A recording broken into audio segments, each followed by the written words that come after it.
Happy Cinco de Mayo. Huh? Happy Cinco de Mayo, man. I think by the end of the program, we'll all get pissed, huh? I'm kidding. Hopefully everybody's having a spectacular day. All good, my friends. We appreciate you stepping in with us each and every day like you do. Oh, and by the way, welcome aboard, Philadelphia Eagles. Thank you.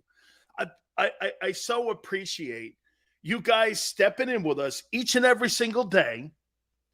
And I just want to throw some love out.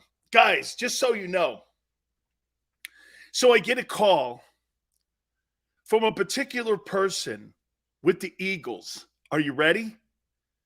So now you're saying that Jordan Davis can't pass rush. No, I'm not saying that. I'm saying he didn't have good sack numbers at Georgia. In 43 games, he had 9 sacks. That's not overproductive. Just to put things in perspective, I played with a defensive end next to me by the name of Danny Stubbs. He had 19 sacks in one season. Okay? He had 19 sacks. I'm not saying he can't get better. He has not exhibited being a pass rusher yet. And I don't know about you, but do you want the 13th pick being taken off the field on the money down? Third down is the money down. The NFL is a third down league. It's a passing league. You drafted a guy who's a run stopper. Very few teams run the ball. That's all I'm saying. Now, did I want the Eagles to draft him? Yes, I predicted it. I don't have a problem with it. But he's going to have to up his production to match his gifts as being a great athlete. Here's the thing with Jordan Davis. Jordan Davis is a spectacular athlete. His production hasn't equaled that yet. Do you understand what I'm saying here? That's why when the Eagles look at him, they see this. He's got a gigantic upside. I agree. But right now, today, he needs to improve. Willie, when you have that much athleticism, you definitely have a chance at furthering your game. I'll give you the greatest example of all time. You guys know Calais Campbell, right? Calais Campbell at the University of Miami, I thought he was lazy. I thought he took plays off. I didn't think he was overly productive. Calais Campbell, okay? Calais Campbell became a better NFL player than he ever was at the University of Miami. So you can get better. You can improve on your passing technique. Better coaching. Tracy Rocker's going to do great things for him. Tracy had him at Georgia. Tracy was part of the group and coaching staff that brought him into Athens. I'm totally good, man. Okay? Jeremiah says, that's why I wanted Wyatt over Davis. Look, I'm not unhappy with the pick. I am not. But, like Gary Cobb said a couple days ago, do you want to take the 13th pick off the field on the money down? The NFL money down, which is third down. If we're talking about doing that, that's not a great pick at 13. That's a guy that's down at 25. That's all I'm saying. Let's keep an eye on that. Hey, Davey boy, I didn't say that. I gave you the greatest example of it with Calais Campbell. Calais Campbell became a better NFL guy than he was at Miami. Okay? And by the way, Big Chris, if Jordan Davis turns out to be Fletcher Cox, you got yourself a gigantic steal. Gigantic steal, okay? Gigantic. All right. let me say this before I get into our main topics for the day. Okay. By the way, my Hall of Fame voter, NFL insider, Jason Cole will join us at 4:30. And Blaine Bishop, 4-time Pro Bowler with the Tennessee Titans. I want to ask him what went wrong in Tennessee with A.J. Brown. Why did they let that 24-year-old kid out of the building? Why did you let a number one wide receiver leave the Titans? Dear friend of ours, they call him the Hitman. He will join us. That'll be at 5:30 Eastern time. So we'll hit you up there on that, okay? Appreciate everybody coming aboard. Please hit the like button here. Let me ask you guys something here, man, okay? Let me throw this at you here, okay? Let me ask you something. Who would you rather have? James Harden, I asked Xander this. James Harden or Ben Simmons? Who would you rather have in a Sixer uniform right now? Do you want James Harden for the next 4 years at $56 million per year? I don't think did he have a point in the fourth period last night? Did he have any points? He scored 20 points, and I don't know. Step back looks terrible. Nut says neither. I told you this a couple weeks ago. I've never seen a trade in the NBA where both sides lost. Both sides lost. Ben Simmons now has to have back surgery. James Harden, I mean, he's toast. What is he, 32? My God, you'd rather have Harden at, Davey Boy, you'd rather have Harden at a Supermax deal at $56 million. Really? I don't know about that. $56 million for the next 4 years per year. Really? I don't know. I might take the dude that just wants to pass the ball, play defense, and is afraid to shoot jumpers. They give a guy $56 million to get fatter. Really? Holy cow. James Harden was like a comet. He was a shooting star, and it didn't last long. Dude, he was great for about 4 years, and then after that, he's been a liability on every team he's played. Can't play defense. Has to shoot the ball 25 times a game just to be productive and outside. Dude, he was a great scorer. Now, he's not. Dude, it is a terrible look, and Daryl Morey should be fired for this. They're going to get bounced by the Heat. They say Embiid being injured. I get it. Sixers have no perimeter shooting, and when they made that deal to send Ben Simmons to the Nets, didn't you realize where were you going to get offense from if Harden and Embiid weren't on the floor? Dude, I feel for Sixer fans. That guy's toast. All right. You know, we've been making some news here the last couple weeks here on the National Football Show with Big Sills.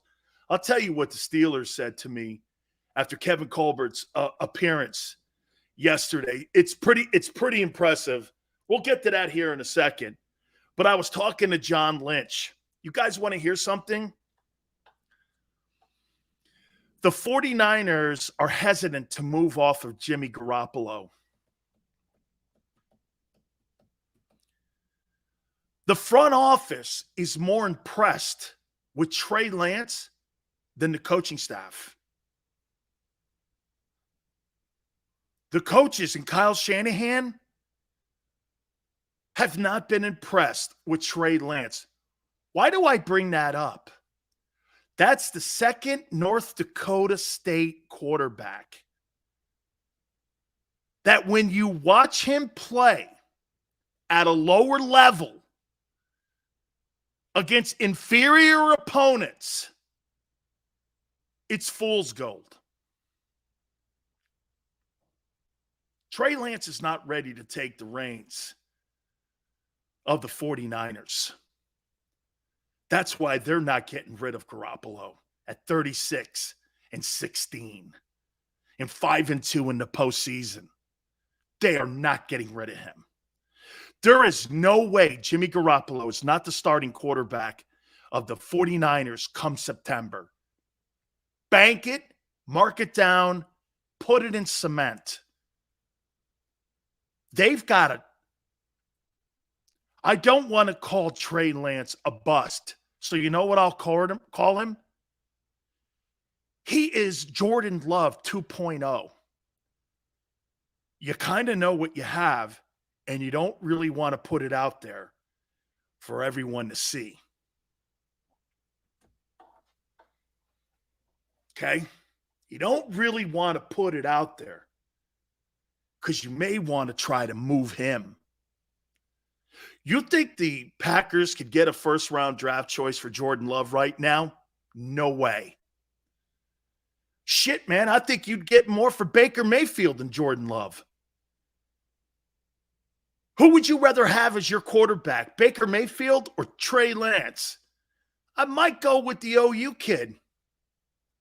At least the OU kid shows me he can actually play in the league. Every time I've seen that kid step on the field, I don't know. And remember what I told you about Justin Herbert? I looked at that dude and went like this. Man, that kid's great. Joe Burrow, wow. Can this guy find wide open wide receivers? Sean says Lance hasn't even been given a chance yet, has he? The games that he's come in, Sean, they're not impressed. Dude, I'm just telling you, this is the second North Dakota State quarterback where people are pumping the brakes on. Carson Wentz, if he doesn't win ball games in Washington, will be a bridge quarterback the rest of his career. He's this far away from being that now. He's this far. Chris, thank you so much, brother. Don't draft people out of North Dakota State. Who the F do they play? Who do they play? Eagle Creek University? Little Sisters of the Poor? Who do they play? What? Really, man? I mean, who are they playing against? People that work at the zoo? I mean, who are they playing? Jesus, criminy, man. Give me Lance over Love. Great, Sean. Sounds like a heck of a quarterback battle. Trey Lance versus Jordan Love. Holy shit, I'm ready for that battle. Hey, everybody, stay tuned. NFL Network has you covered with JAKIB Media. The battle between Jordan Love and Trey Lance. I have no idea. These two dudes are stiffs. In my book, I think they're going to be stiffs. I think they're going to be stiffs, man. All right. I want to start something here with Jalen Hurts. I heard something today with Shannon Sharp. Okay? Thank you, Gigi. Shannon Sharp says that the Eagles will never win a Super Bowl or they'll never be the team they want to be with Jalen Hurts as the quarterback. He says he just doesn't see it. Thank you, Chris. He says he just doesn't see it. He made another comment, and I think it's profound. Jalen Hurts, if his passing ability doesn't equal his running ability, he's destined to be a bridge quarterback in the NFL himself. Do you or do you not agree? You can't win with that style. I think this is one of the things that's a roadblock in Baltimore right now for Steve Buscemi and DaCosta and everyone in Baltimore about Lamar. If you're not going to give one of these gigantic supermax deals, these $200+ million deals to Lamar Jackson, I surely ain't giving one to that kid. And by the way, some of you are going to make it, and some of you are going to say this here. You're hating on the kid. No. Watch this. Do we all agree Jalen Hurts can win? He has.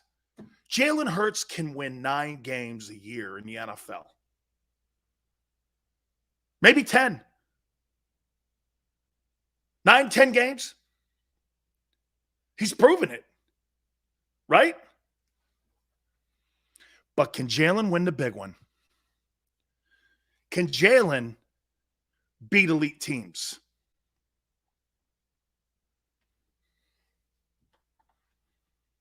He hasn't yet. I would say this. What's Jalen Hurts' best performance so far? The Saints game? That's pretty formidable defense. The Saints game? No Drew Brees. The quarterback was in flux there a year ago. Not going to take too much away because the Saints, good football team. There's a lot of talent on that Saints team. Jesse goes, can Dak Prescott? No.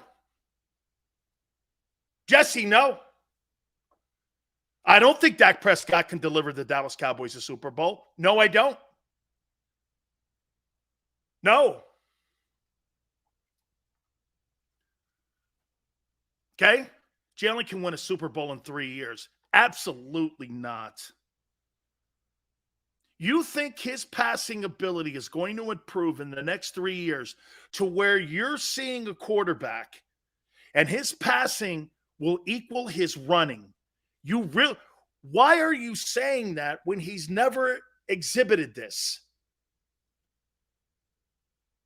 Where in the world have you seen him exhibit this?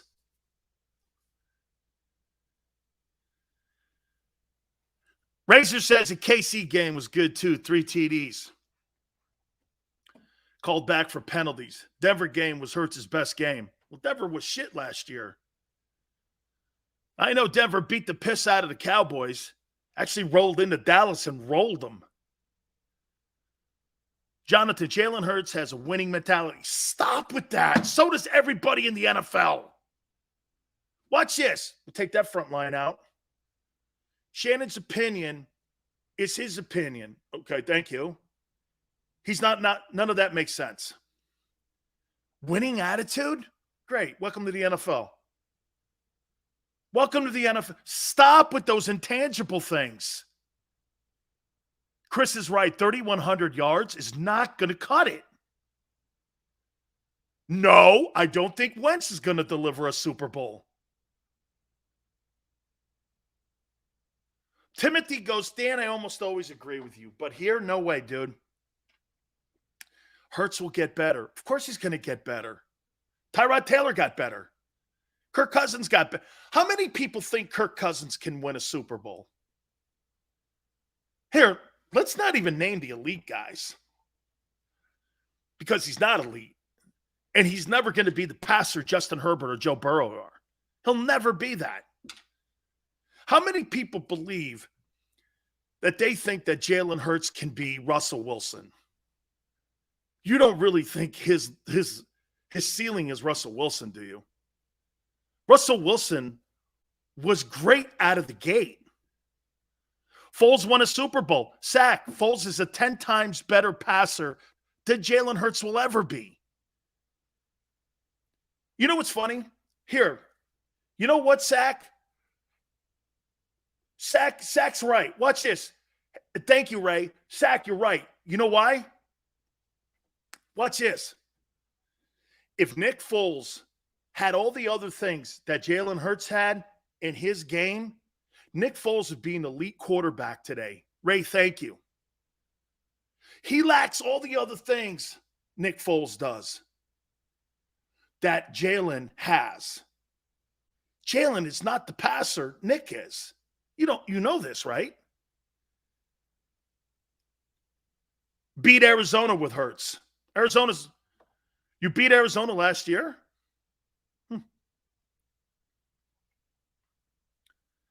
He can beat Cam Newton.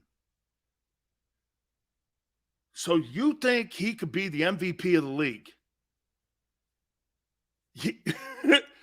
Hold on. You think that Jalen Hurts can beat Cam Newton?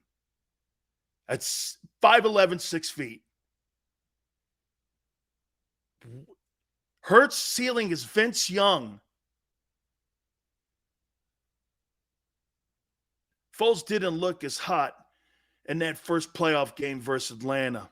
Dude, Nick Foles is twice the passer Jalen is.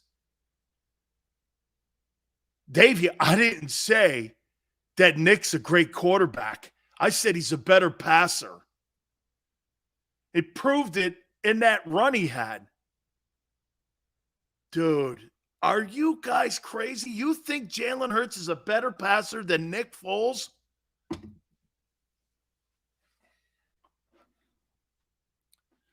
How many people think that Nick Foles is not the passer Jalen is? Anthony, I'm not. Bash the kid. That's how Anthony looks at it. I want to win a Super Bowl, dude. Oh, and by the way, so you know that you're wrong, Anthony? I want him to succeed and prove me wrong. Okay? So you know, let me bear a lead for you. I want him to succeed. I'm not a fortune teller. Not a fortune teller. I don't know, but what I go by is what you've done. Not what maybe you could do on a genie lamp. Well, let me rub the genie lamp and let's just see, maybe potentially this guy could. That's why when I started the show out with Jordan Davis Davis's history shows he's not a pass rusher. And then people go, you're bashing the kid.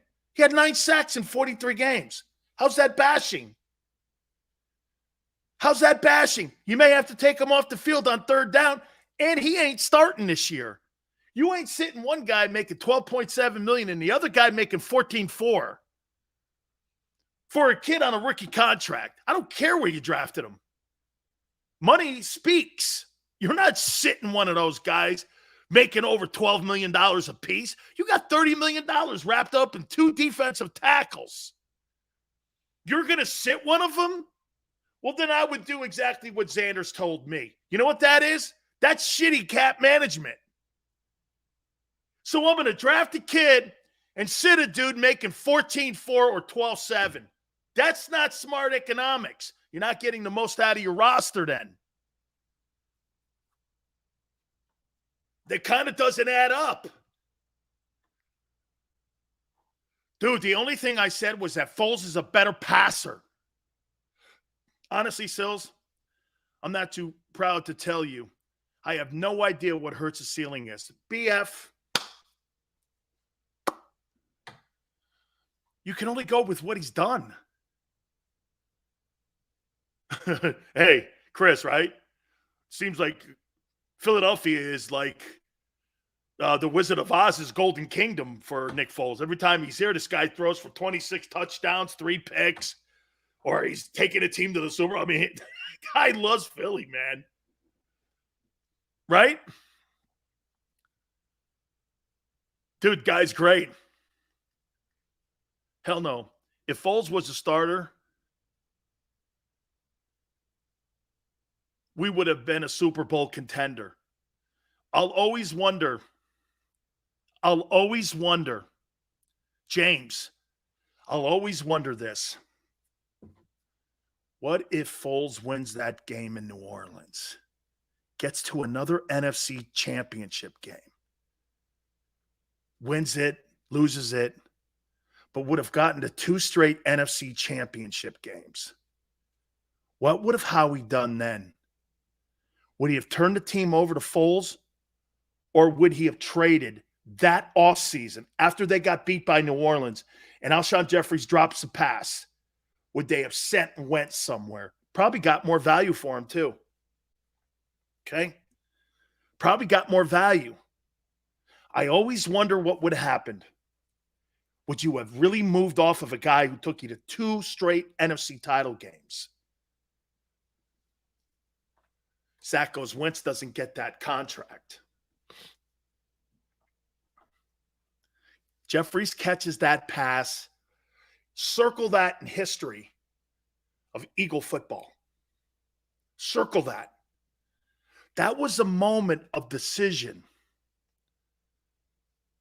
where Foles cemented his own fate in Philly. Jeffries dropping that pass. He catches it. They go to another NFC title game, whether they win it or not. I don't know. But you can't move off a guy who's took you to 2 straight NFC title games. Send his ass on the road. You're not going to do that. I wouldn't. No common sense guy would have moved that guy like that.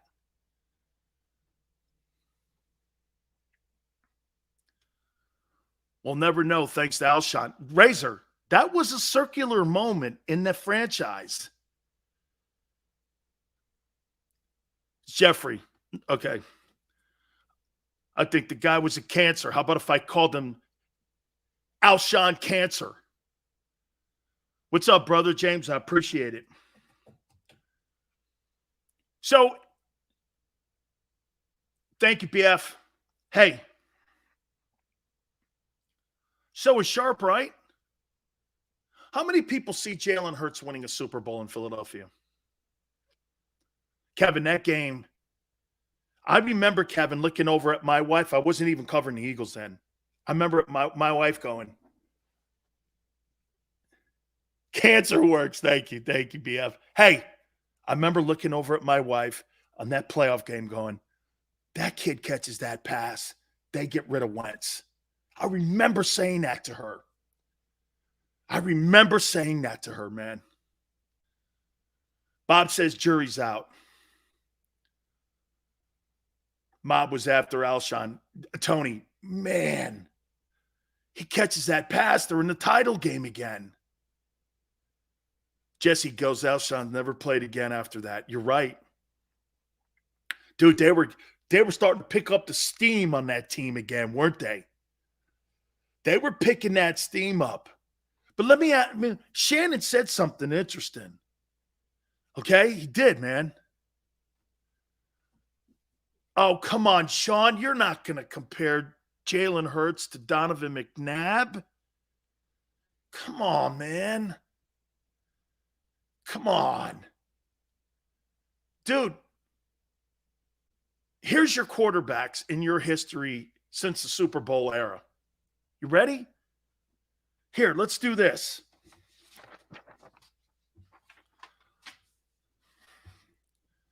One, two, 3, 4, 5. I don't even know if you have 5. The best quarterback in your Super Bowl era is 5. Your second's Randall. Your third is Jaws. Your fourth,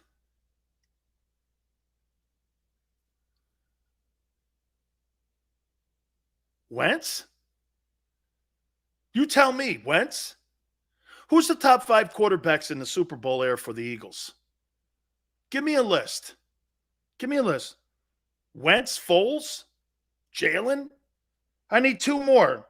Donovan McNabb, Randall Cunningham, and Jaws are my top 3. Then it's kind of like a hodgepodge. Davey boy. Really?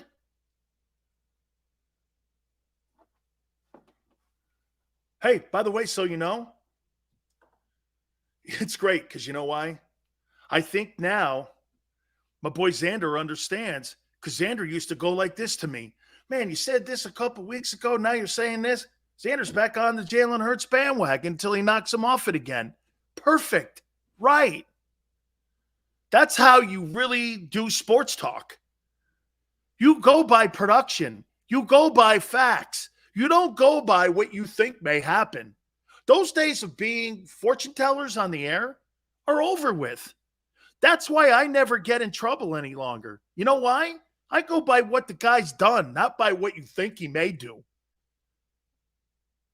Okay? I look at what he's doing now and trying to project out a little bit, not too far out, what this guy's capability and athleticism will allow him to do.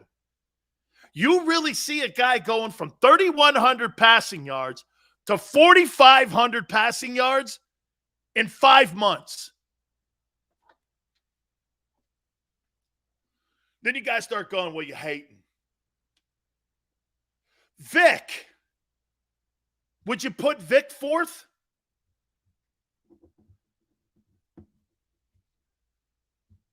Who would? He's not, dude. Those two guys, McNabb and Vic, those are franchise quarterbacks. Jalen Hurts is not a franchise quarterback. He's a starter.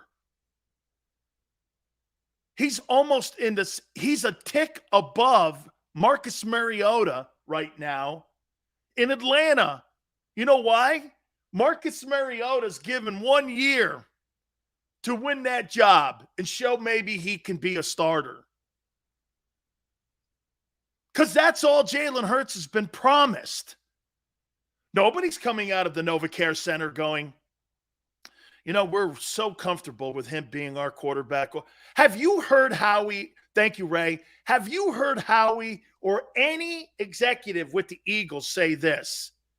Have you heard any kind of conversation where you've heard someone go like this? Boy, I'll tell you what, we're set at quarterback for the next 5 years. Man, I am thrilled. Have you heard anybody? Have you heard anybody say that? Have you heard anybody giving you innuendo like that? That's right, Chris. Tagovailoa is probably a better example of it. It's a great topic. Who wins their job, Tua or Hurts?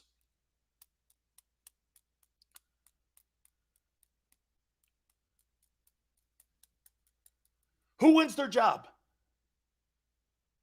Tagovailoa or Hurts? Steven says, if he puts up 4,000 yards, you buy me Hurts jersey, Sileo.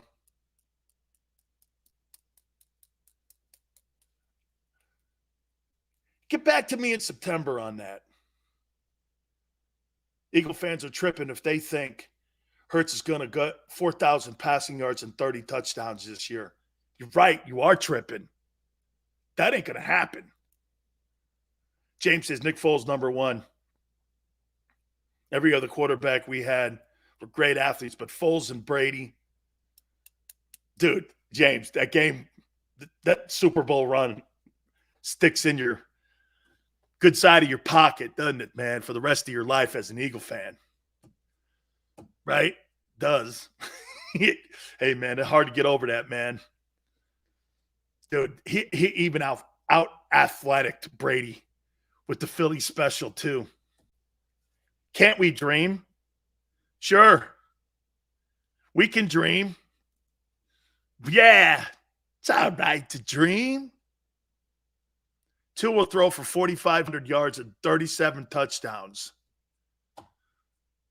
Well, you got a guy who had 104 catches last year. Now you got Tyreek Hill. Proved O-line. Pretty decent running attack. Who has a better year, Tua or Jalen?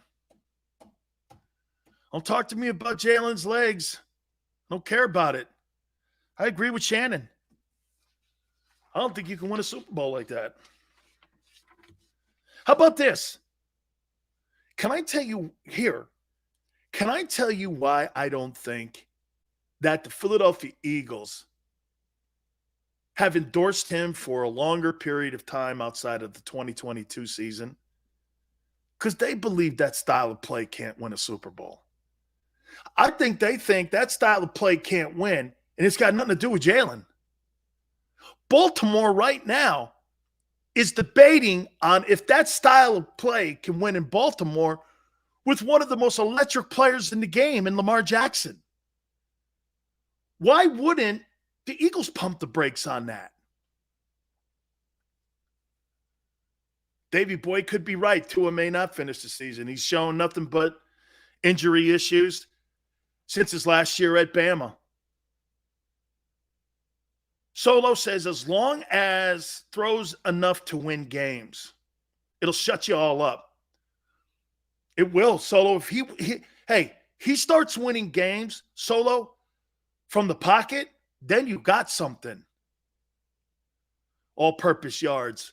Dude, there's a small window in that. Sean, in that style of play, you think there's a long shelf life for guys who have played and run the ball the way that Jalen Hurts and Cam Newton have run the ball? Cam Newton, 6'6", 250. Jalen's nothing near that. You think that style of play has a 20-year window? Boy, I think at most it's 7 years.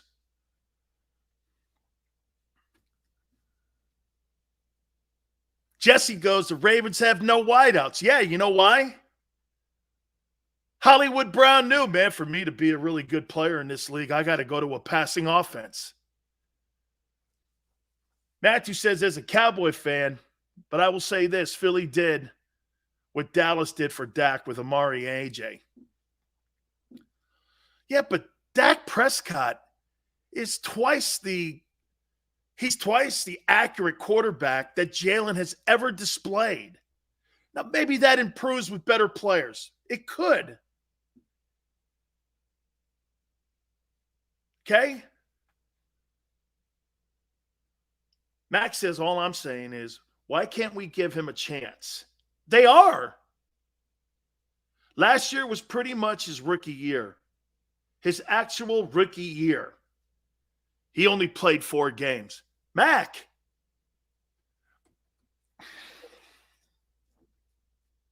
It's a good question, Mac. Why can't we give him a chance?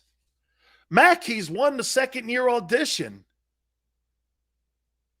He is getting it. My question was on what Shannon brought up today on Undisputed. He said he doesn't believe that style of play will deliver a Super Bowl in Philadelphia. And you will not be contenders for Super Bowls with Jalen Hurts. And I'm asking you, this is kind of what we've been talking about. It's not about giving a chance. It's about answering a question. Do you believe that style of football, after what we've seen, especially this last offseason, especially this last postseason, do you believe what Jalen's style of play, which is a 1990 offense in the NFL and not a 2022 NFL offense? The Eagles are 10 years behind everyone else in the league. They're 10 years behind everyone. Everyone's throwing the ball 50 times a game. Eagles could never do that. They tried doing that early, and they were 2-5.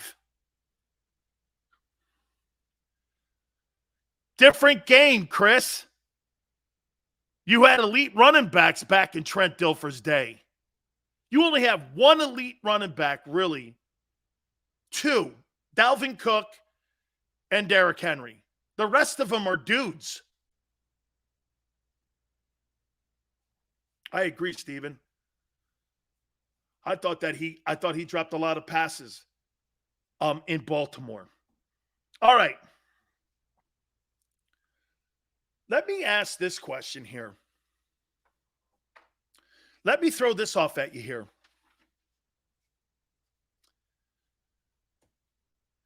Who do you think will become Jalen Hurts'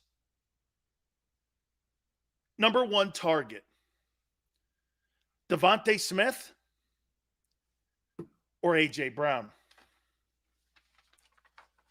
Who becomes the number 1 target? You know, you can say, hey, some of you would go, Sills, it's stupid. It's A.J. Really? In Dallas last year, it was CeeDee Lamb. And he's considered by all purposes, by people and experts, to be the number 2 guy when Amari was in Dallas last year. Right? Who do you think the number 1 go-to guy in Tampa is? Mike Evans or Gronk?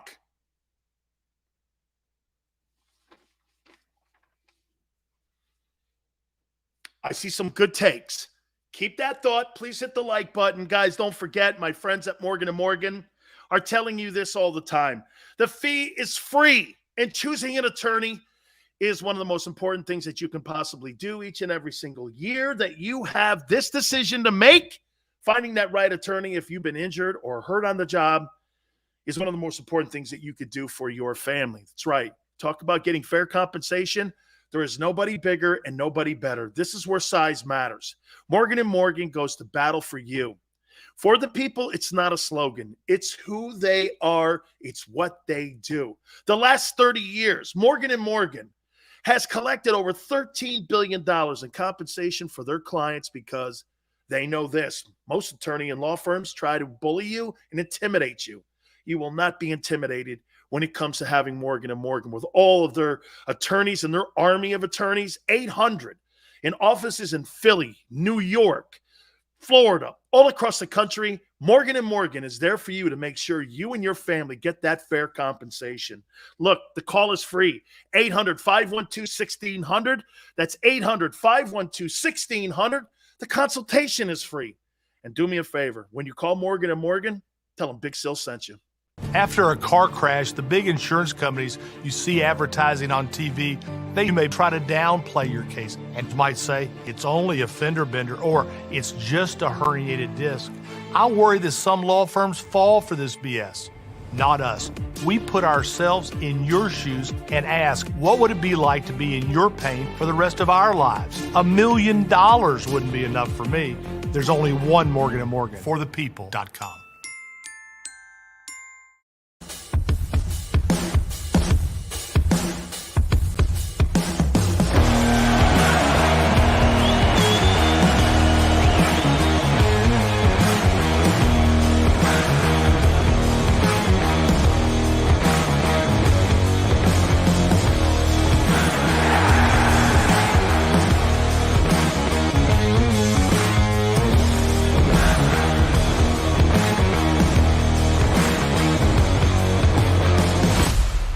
Do you stream on a Roku, Fire Stick, Android TV, or Apple TV? Now you can watch 6ABC 24/7 with the 6ABC Philadelphia streaming app. The big story on X News. Search 6ABC Philadelphia and start streaming today.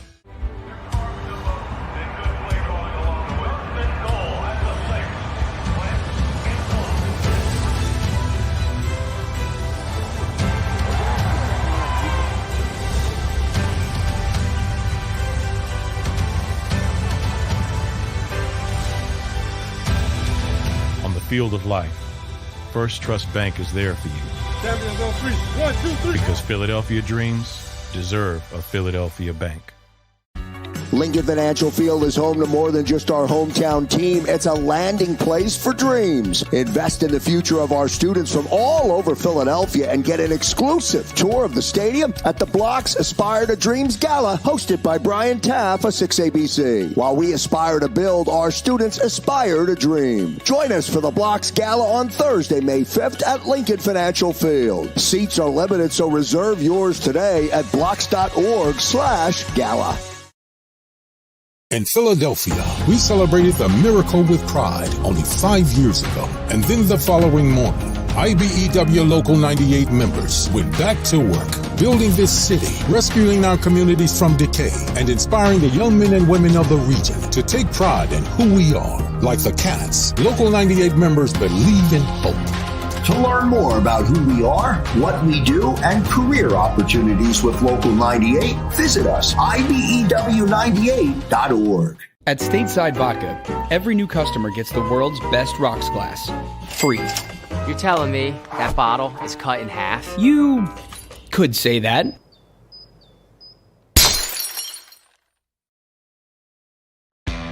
Go for the midnight dares. Go for the game. Go for the hits. Go for the fans. Go for the win.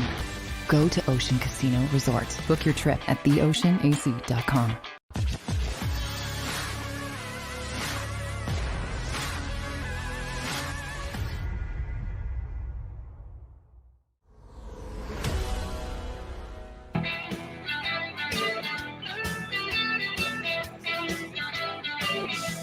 Welcome back.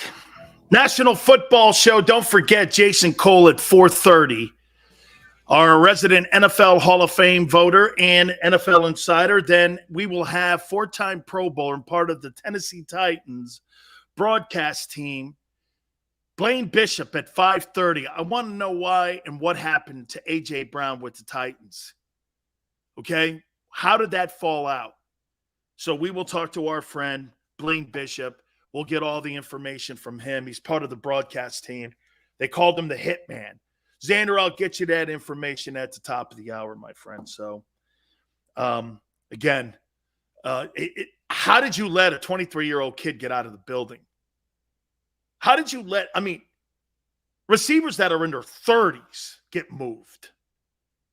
Not guys like this, 23 years of age, and he's a number one. Crazy. Absolutely crazy. Hey, listen, you know what? I was also on with Sports Take with the guys today. Doing a great job, by the way. And I brought it up again. Gotcha. I got a call from the Eagles today. I started the show out with that. You know, they were like, oh, now you think that Jordan Davis can't pass rush. And I'm going like this, man. I never said that. I said he didn't pass rush when he was at Georgia. We goes, how do you know that didn't ask? I'm not saying that. Why do people, you know what? It's such a great lesson. Dilfer did not win the Super Bowl MVP. Okay? Did Trent win the Super Bowl MVP?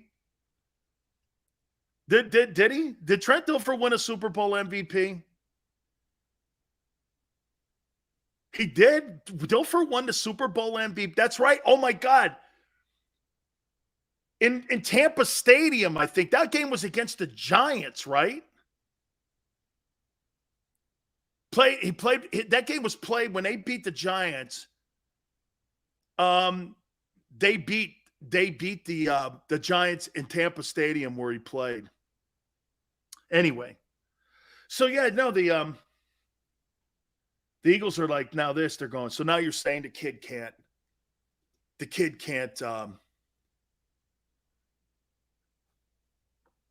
pass rush. By the way, I didn't realize this. Blaine played 12 games for the Eagles in 2002. Oh my God. Fantastic. I didn't even know that. He's a Tennessee Titan legend, and he played for the Eagles as well, Blaine Bishop. They call Blaine the Hitman. We'll talk to him about his time with the Eagles. Dominic, no diss to Sileo, but it was his first full season starting, for God's sakes. Shut the F up and let the kid develop. So you're starting, and by the way, Dominique, Kevin Colbert yesterday, the general manager of the Steelers, loves him. Okay, loves him. That's right, Davey. Lewis won the MVP in that Super Bowl. It was Ray Lewis. It wasn't Trent Dilfer. Yeah, Trent Dilfer. Okay.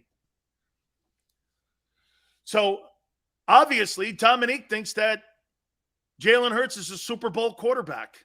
Is that what you see? You guys see a player who's a super. Hey, watch this. When I saw Joe Burrow play, how many games? Here. That's a phenomenal topic. That is a phenomenal topic. Thank you, Dominique. Thank you. 2021 NFL standings. Thank you so much. That is, without a doubt, the best. Let's do this here. How long did it take you to look at Josh Allen and say that Josh Allen could win a Super Bowl? You know, I wasn't sold the first year. Kind of maybe into his second year, I realized it.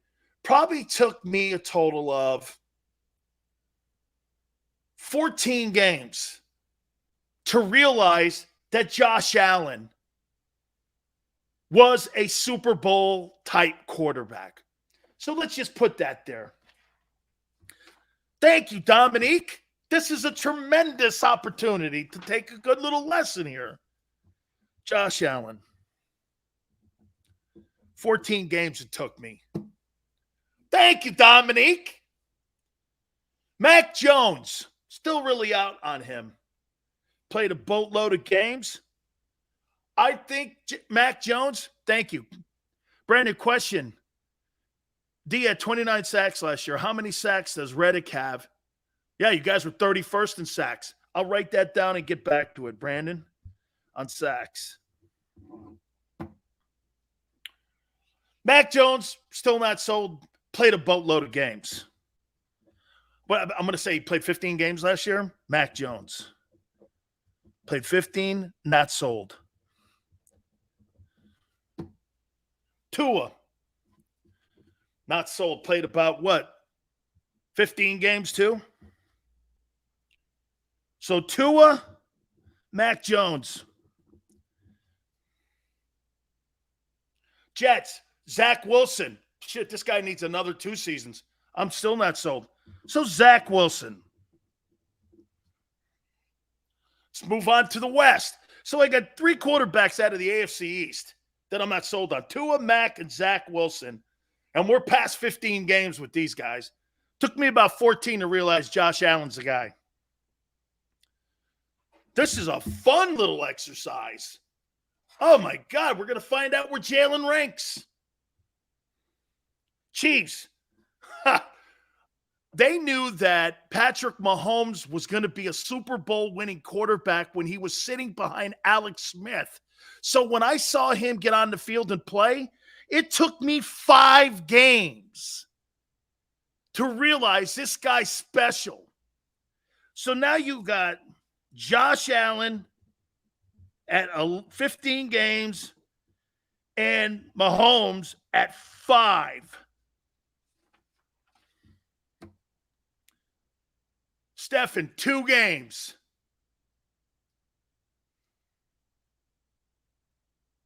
Derek Carr. Xander says Andy knew he was when he traded up for him in the draft. Dude, seriously. People were going, have you seen this kid throw the ball? This is when Alex Smith was starting. Derek Carr, I won't lie. It took me about 20 games to think he was a quarterback and a top 10 quarterback. Okay? That's right. Booza, this is not hating. This is talking about where we are today. That's exactly right. Daz, you don't think he's a Super Bowl winning quarterback? Even after all the shit that the Raiders went through last year. Racist emails by a coach, a guy killing someone, another guy with racist topics. Really, with all that, the assistant coach who became the interim coach gets fired. You don't think, and getting them into a playoff. Really? Well, I think you're wrong. Derek Carr. Took me about 20 games. Dude, that guy went through a lot. Russell Wilson. Probably took me 25 games with him.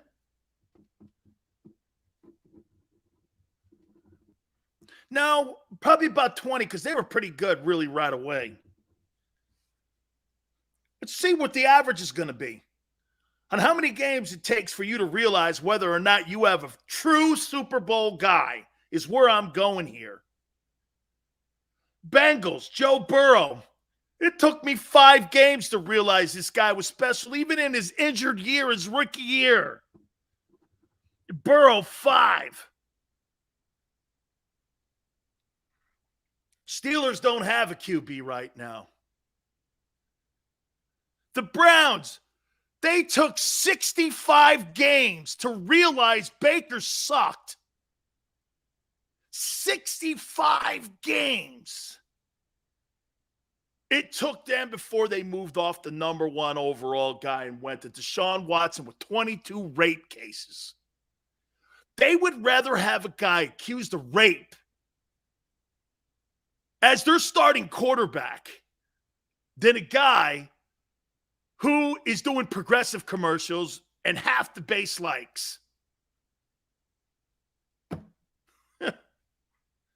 Shows you where the NFL's head is. This is going to be an interesting one here. Guys, you tell me. Marie, perfect. Winning is hard. Okay? Lamar Jackson. This will tell me, you know Lamar Jackson's record is? Okay? Do you know what his record is? It's 37-12.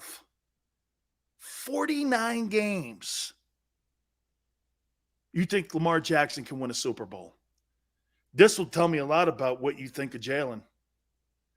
Do you think Lamar Jackson can win a Super Bowl? Will says no. 37-12. Booza says Lamar can't win playoffs. Nope. Will anyone say yes? He's 37-12. Timothy, nope. Rico, never. I'll get to the NFC, Craig. No way. East Side, no. Kelsey, think he's goofing. Nope. Lacks the intangible. Shut up. Yeah, Davey boy. I love you, sarcastic Philly monsters, man. You rear your heads all the time. Lamar is a no. Wow. I think he can with receivers. Postseason is all about making multiple big-time throws. Marie, you think Jalen Hurts can make multiple big-time throws in the postseason? It's a question, not an indictment. Just Mike, yes. Craig, no. Steven, yes. Shit, man. Xander, you think Lamar can win? Murray goes, I don't. Steven, yes. You think Lamar can win a Super Bowl? He's 37-12. He's a former MVP. He's 25 years old.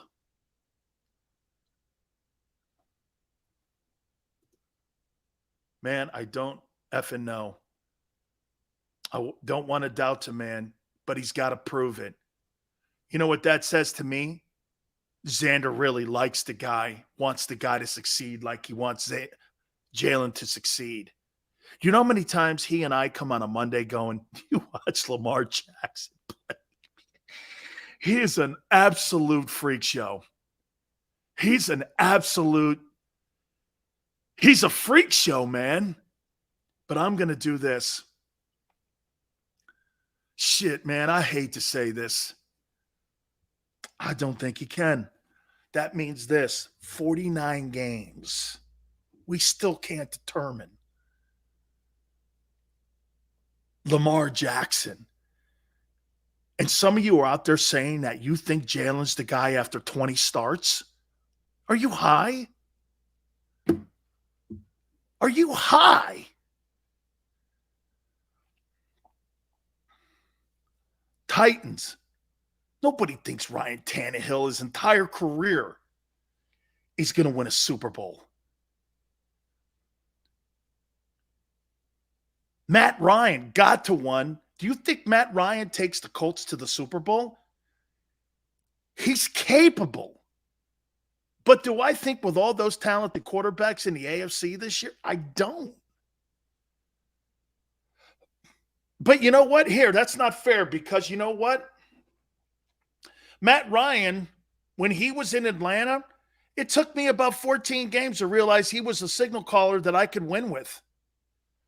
So I'm going to say Matt Ryan took me about 14 games. Yeah, that's fair.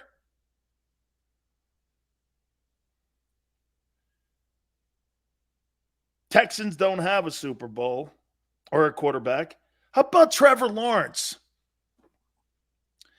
How many people think Trevor Lawrence and Doug Peterson can get to a Super Bowl?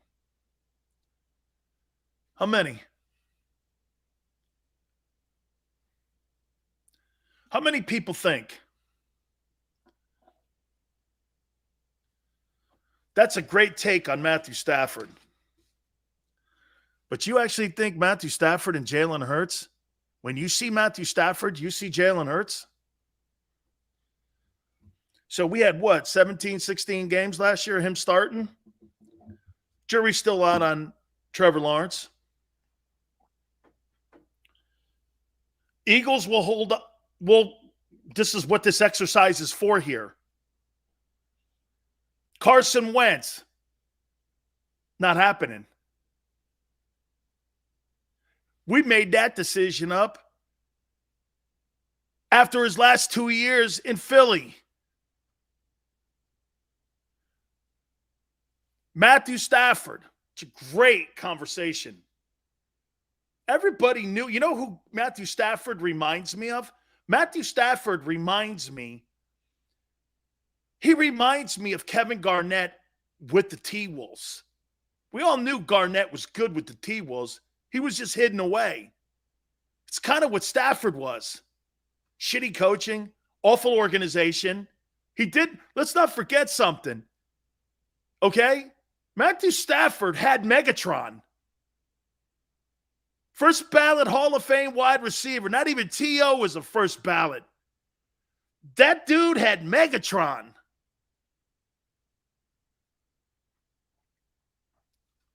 I think you realize he was elite.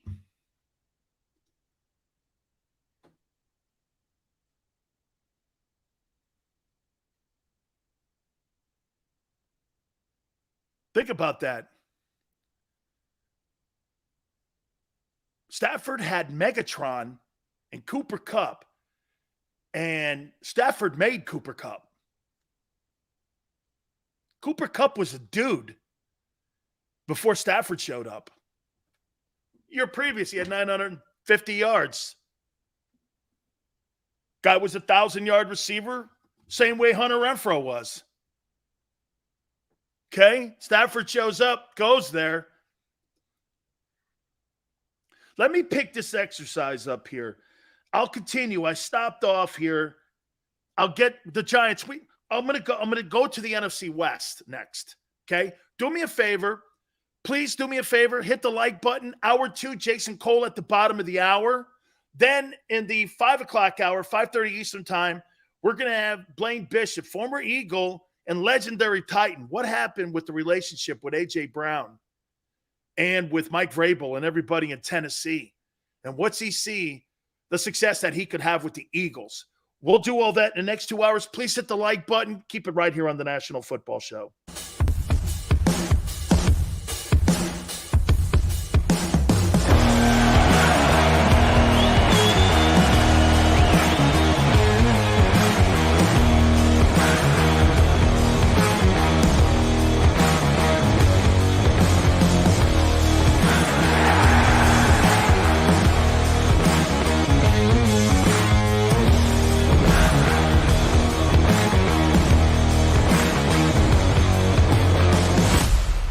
Do you stream on a Roku, Fire Stick, Android TV, or Apple TV? Now you can watch 6ABC 24/7 with the 6ABC Philadelphia streaming app. The big story on Action News. Search 6ABC Philadelphia and start streaming today.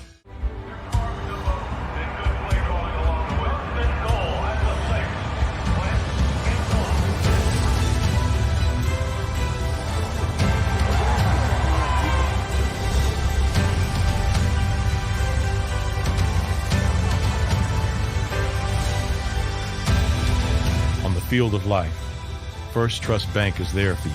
Champions on 3. 1, 2, 3. Because Philadelphia dreams deserve a Philadelphia bank. Lincoln Financial Field is home to more than just our hometown team. It's a landing place for dreams. Invest in the future of our students from all over Philadelphia and get an exclusive tour of the stadium at the Blocks Aspire to Dreams Gala, hosted by Brian Taff of 6ABC. While we aspire to build, our students aspire to dream. Join us for the Blocks Gala on Thursday, May 5th at Lincoln Financial Field. Seats are limited, so reserve yours today at blocks.org/gala. In Philadelphia, we celebrated the miracle with pride only 5 years ago. And then the following morning, IBEW Local 98 members went back to work, building this city, rescuing our communities from decay, and inspiring the young men and women of the region to take pride in who we are. Like the Cats, Local 98 members believe in hope. To learn more about who we are, what we do, and career opportunities with Local 98, visit us, IBEW98.org. At Stateside Vodka, every new customer gets the world's best rocks glass, free. You're telling me that bottle is cut in half? You could say that.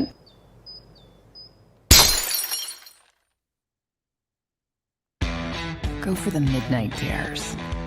Go for the game. Go for the hits. Go for the fans. Go for the win. Go to Ocean Casino Resort. Book your trip at theoceanac.com.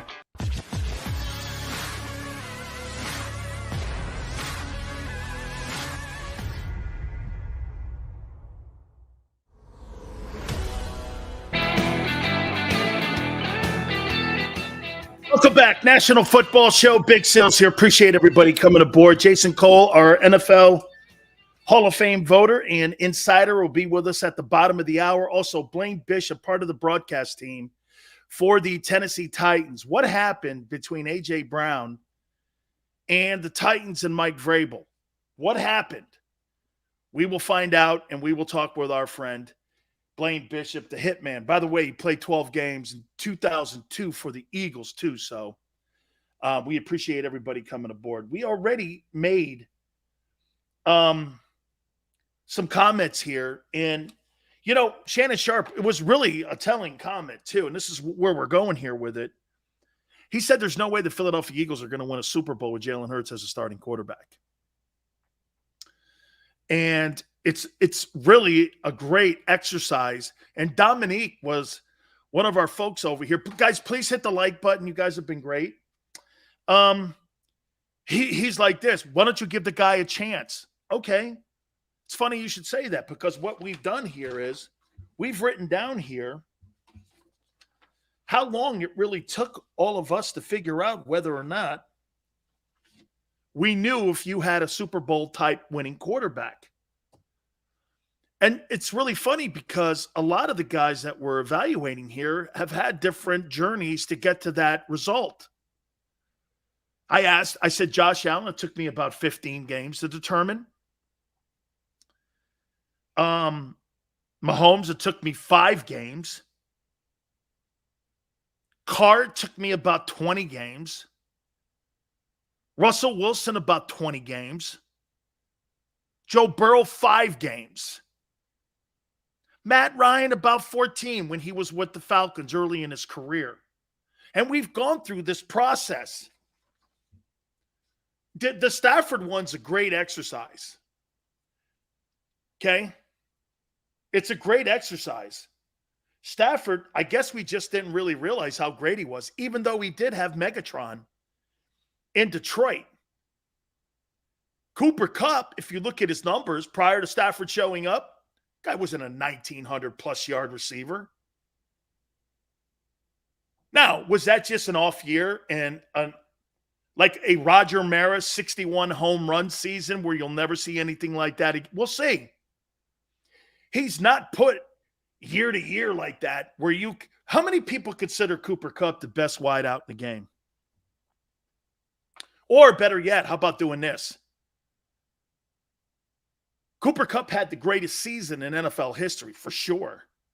But would you say that Cooper Kupp's the best wideout in the game? He surely gets open. He really knows how to get separation. Okay? When you watch him run his routes, he's pretty damn impressive. But would you take him over Devontae Adams? Would you take him over Deebo Samuel? Would you take him over A.J. Brown? Would you take him over Jamar Chase?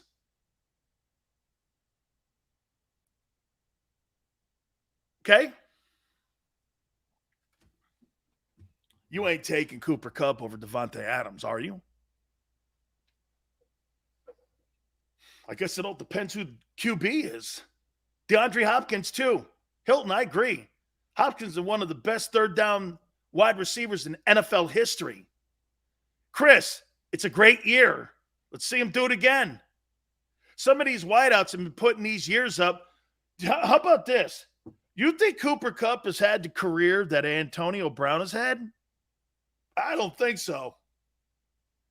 I don't think so. Go and look at Antonio Brown. What was it, 7 years in a row of 100 catches? I'm right. I mean, I don't think so. You're like, well, Cooper Kupp's the best wideout in the game. Really? You think that guy's put a resume of Antonio Brown together? I don't think so. I don't. Again, it's great to say that. Well, you had a great year. Historic year. Triple Crown winner. Enough said. Hey, how about this? How many people think Cooper Kupp's a Hall of Famer? And then you look at it and go like this. Who's a Hall of Famer? Antonio Brown or Cooper Kupp? I think Antonio Brown's got 900 catches. Even the flake he is. He's got a ring too. I think he's got a ring. The Bucs. Fastest receiver to 900 catches next to Jerry Rice. Okay. Let me continue this. It's a great exercise. Thank you, Dominique, see what you guys do for the content. Oh, man, is Eli a Hall of Famer? He has to be, I guess. I think he's 117 and 117, East Side Monster. And his last 6 years in New York sucked. But he'll get in. And I bet you anything, he's a first ballot. Lou, it's a historic, and he's had a legend year. Okay? Guys, thank you so much. Hey, Steven, thank you, man. Please hit the like button. New York Giants, Washington, still looking. Green Bay, Rodgers. How long do you think it took you to figure out Rodgers was the guy? 10 games? Minnesota, Kirk Cousins. This is a great one here. Is it Kirk Cousins, Matthew Stafford?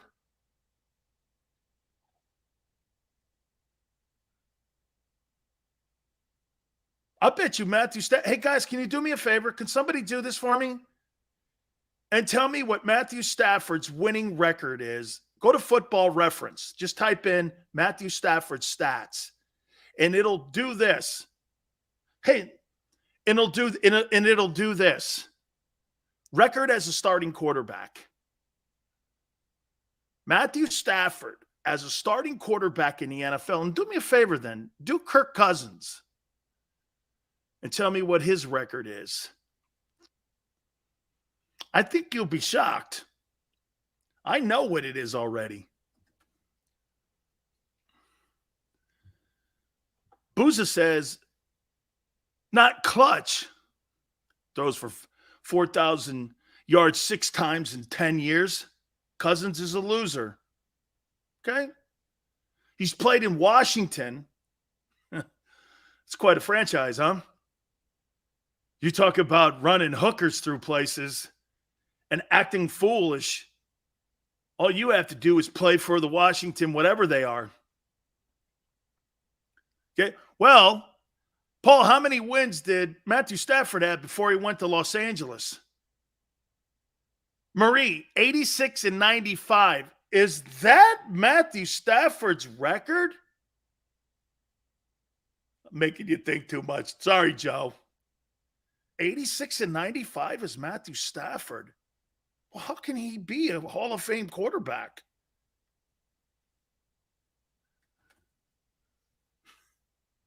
That's a great one. So Matthew Stafford's 86 and 95. Let's take a look at what Kirk Cousins' record is. Somebody look that up for me.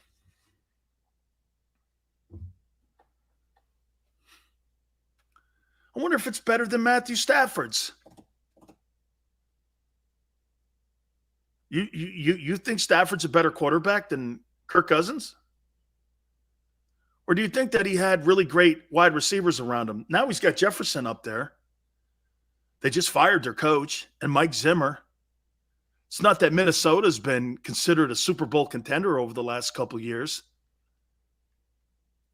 Davey Boy goes, Cousins is 33 and 29 and 1. No, 61 and 62. So, Marie, thank you.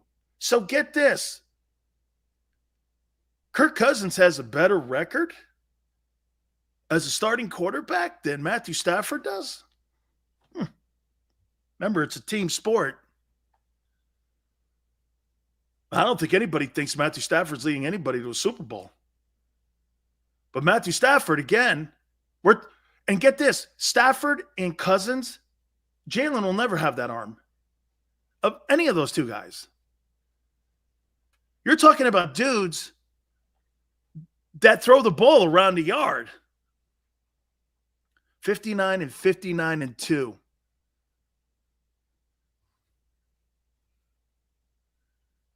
Cousins is 500. Matthews 85 and 96. Before we start calling him a Hall of Fame quarterback, he needs to win a little more. Well, he won a Super Bowl. So did Kurt. So what were you guys bringing up? Trent Dilfer? Brad Johnson? So did those guys. Come on, Sills, this guy. Oh, no, wait. Thought winning mattered. He could spin it as they say. No, hey, I'm having a conversation with you here. Matthew Stafford, man, great quarterback. Man, Megatron. So this guy's got Megatron and Cooper Kupp, and he's 85, 96, and 1.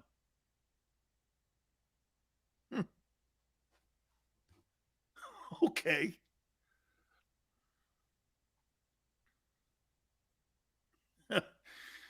Eli record, 117, 117. He's 500 also. Brady. That's a great question. How long do you think it took I'll tell you exactly. How long do you think it took the Patriots to realize that Tom Brady was a Super Bowl quarterback? This is the greatest of all time. How long do you think it took? I know. They have signature moments in that historical run. Booza says 2 Super Bowls. Really? 2 games? Says Craig and Eastside Monster. Jesse says Cousins over Hurts. So you think Kirk Cousins with A.J. Brown and Devontae Smith is a lateral move? With a guy that's thrown 4,000 yards 6 times in 10 years? I would debate that. I would debate that. Ron says 1 season. Practice. I'll tell you when it happened. Think of this for a minute. Follow me. Bledsoe's a starter. Mo Lewis knocks his ass out in that Thursday night game. Or Monday night game, I think it was, against the Jets.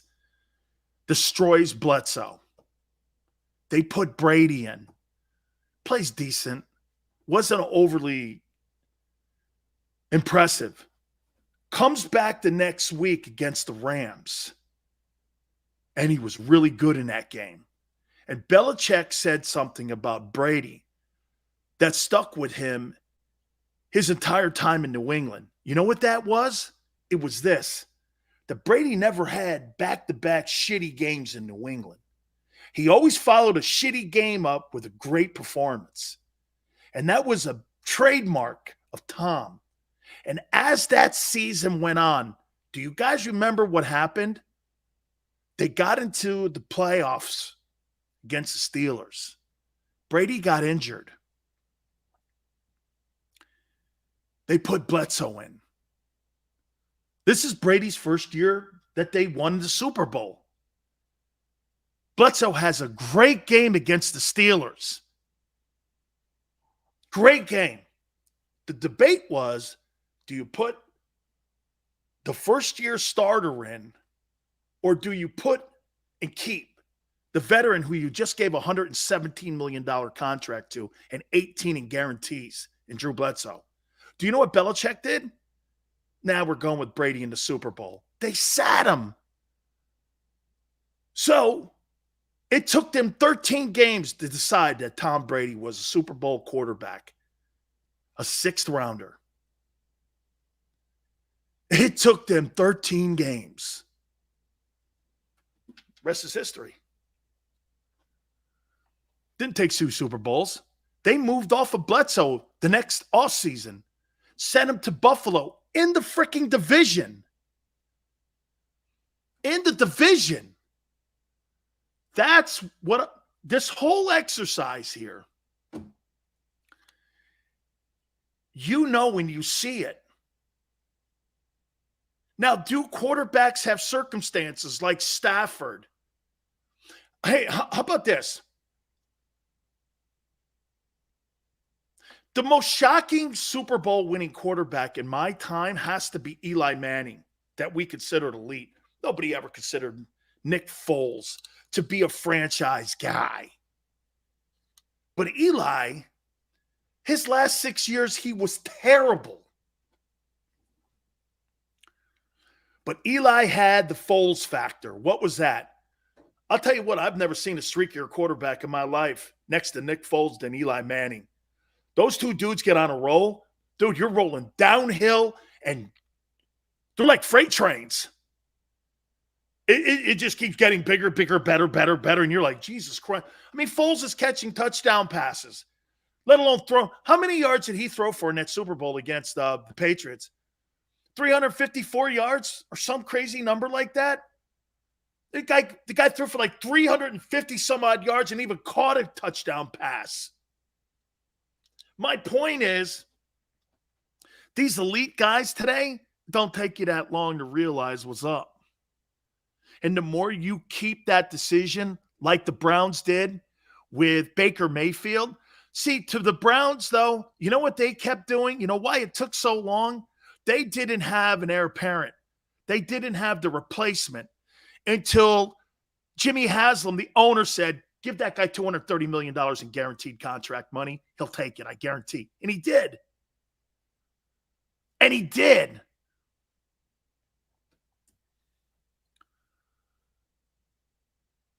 And he did. 373. That's some performance. Oh, yeah, that's right, Davey boy. Filming their practices. Right.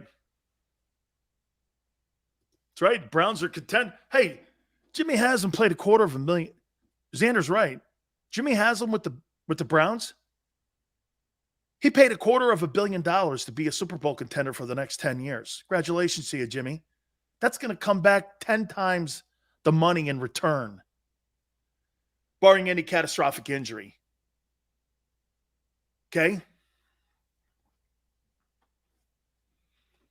This guy's investment of $250,000 is going to bring back winning. And not that, hey, I got to always remember, because after I made that colossal screw up, Sileo, 69,937 will always be at the link. I get it. Selling more jerseys and Cokes. All right. More merchandise. I get it. The Browns are probably in that position as well. All right, I got to take a timeout. Jason Cole's going to come aboard with us here. Man, so how many games do you think you need to determine whether or not Jalen Hurts is a star quarterback or not, and a Super Bowl quarterback, according to what Shannon Sharp said today? Another 17? So you need 40 games to determine whether or not this guy's a starting quarterback in the future of your team. When it only took me 5 with Joe Burrow.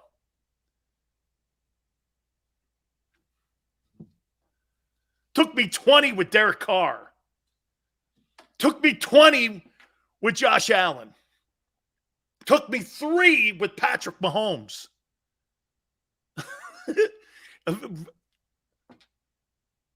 17. So you need 40 games. Hit the like button. Keep it here on the National Football Show.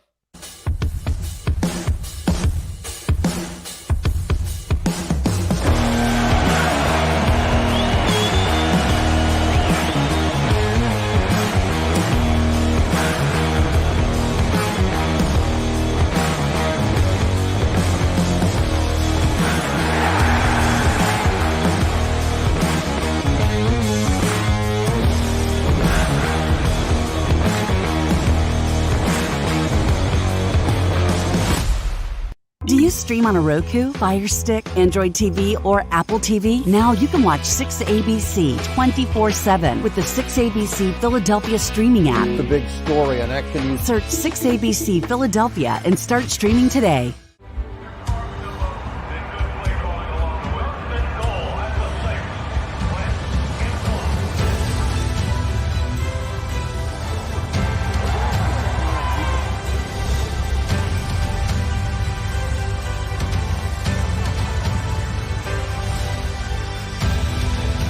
Field of life, First Trust Bank is there for you.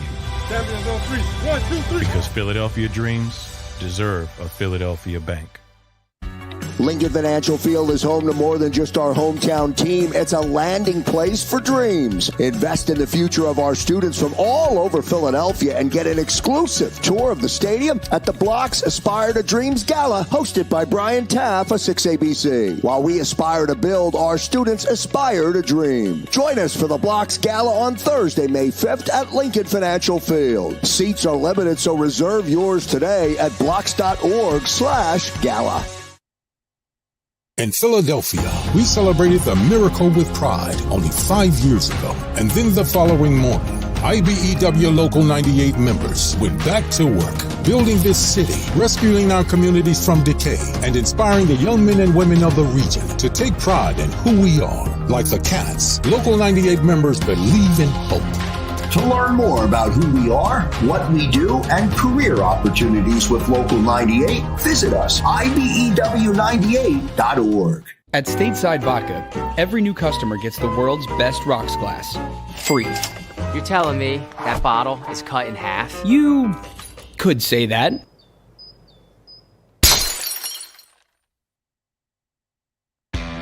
Go for the midnight dares. Go for the game. Go for the hits. Go for the fans. Go for the win. Go to Ocean Casino Resort. Book your trip at theoceanac.com.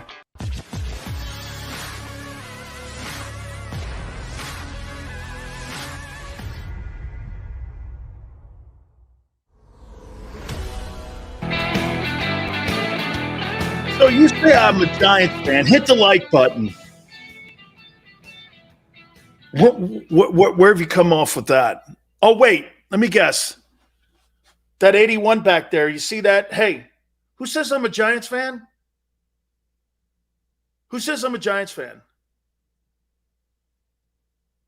Who says that? Who says I'm a Giants fan? See that 81 back there? See it? See it back there? It says Robustelli. Okay, he's a relative of mine who made it to the Pro Football Hall of Fame and is a former NFL MVP. Oh, okay. Their Big Sills is getting too sensitive. Yeah. By the way, that's his induction into the Giants Ring of Honor. Davey Boy, that's his jersey that he was inducted into the Giants Ring of Honor. I think, if I'm not mistaken, I think Reggie White, Robustelli, and Lawrence Taylor are the only defensive football players that were ever the MVPs of the league. Yeah. So my relative's an MVP of the league and was a Giant. Oh, sue me.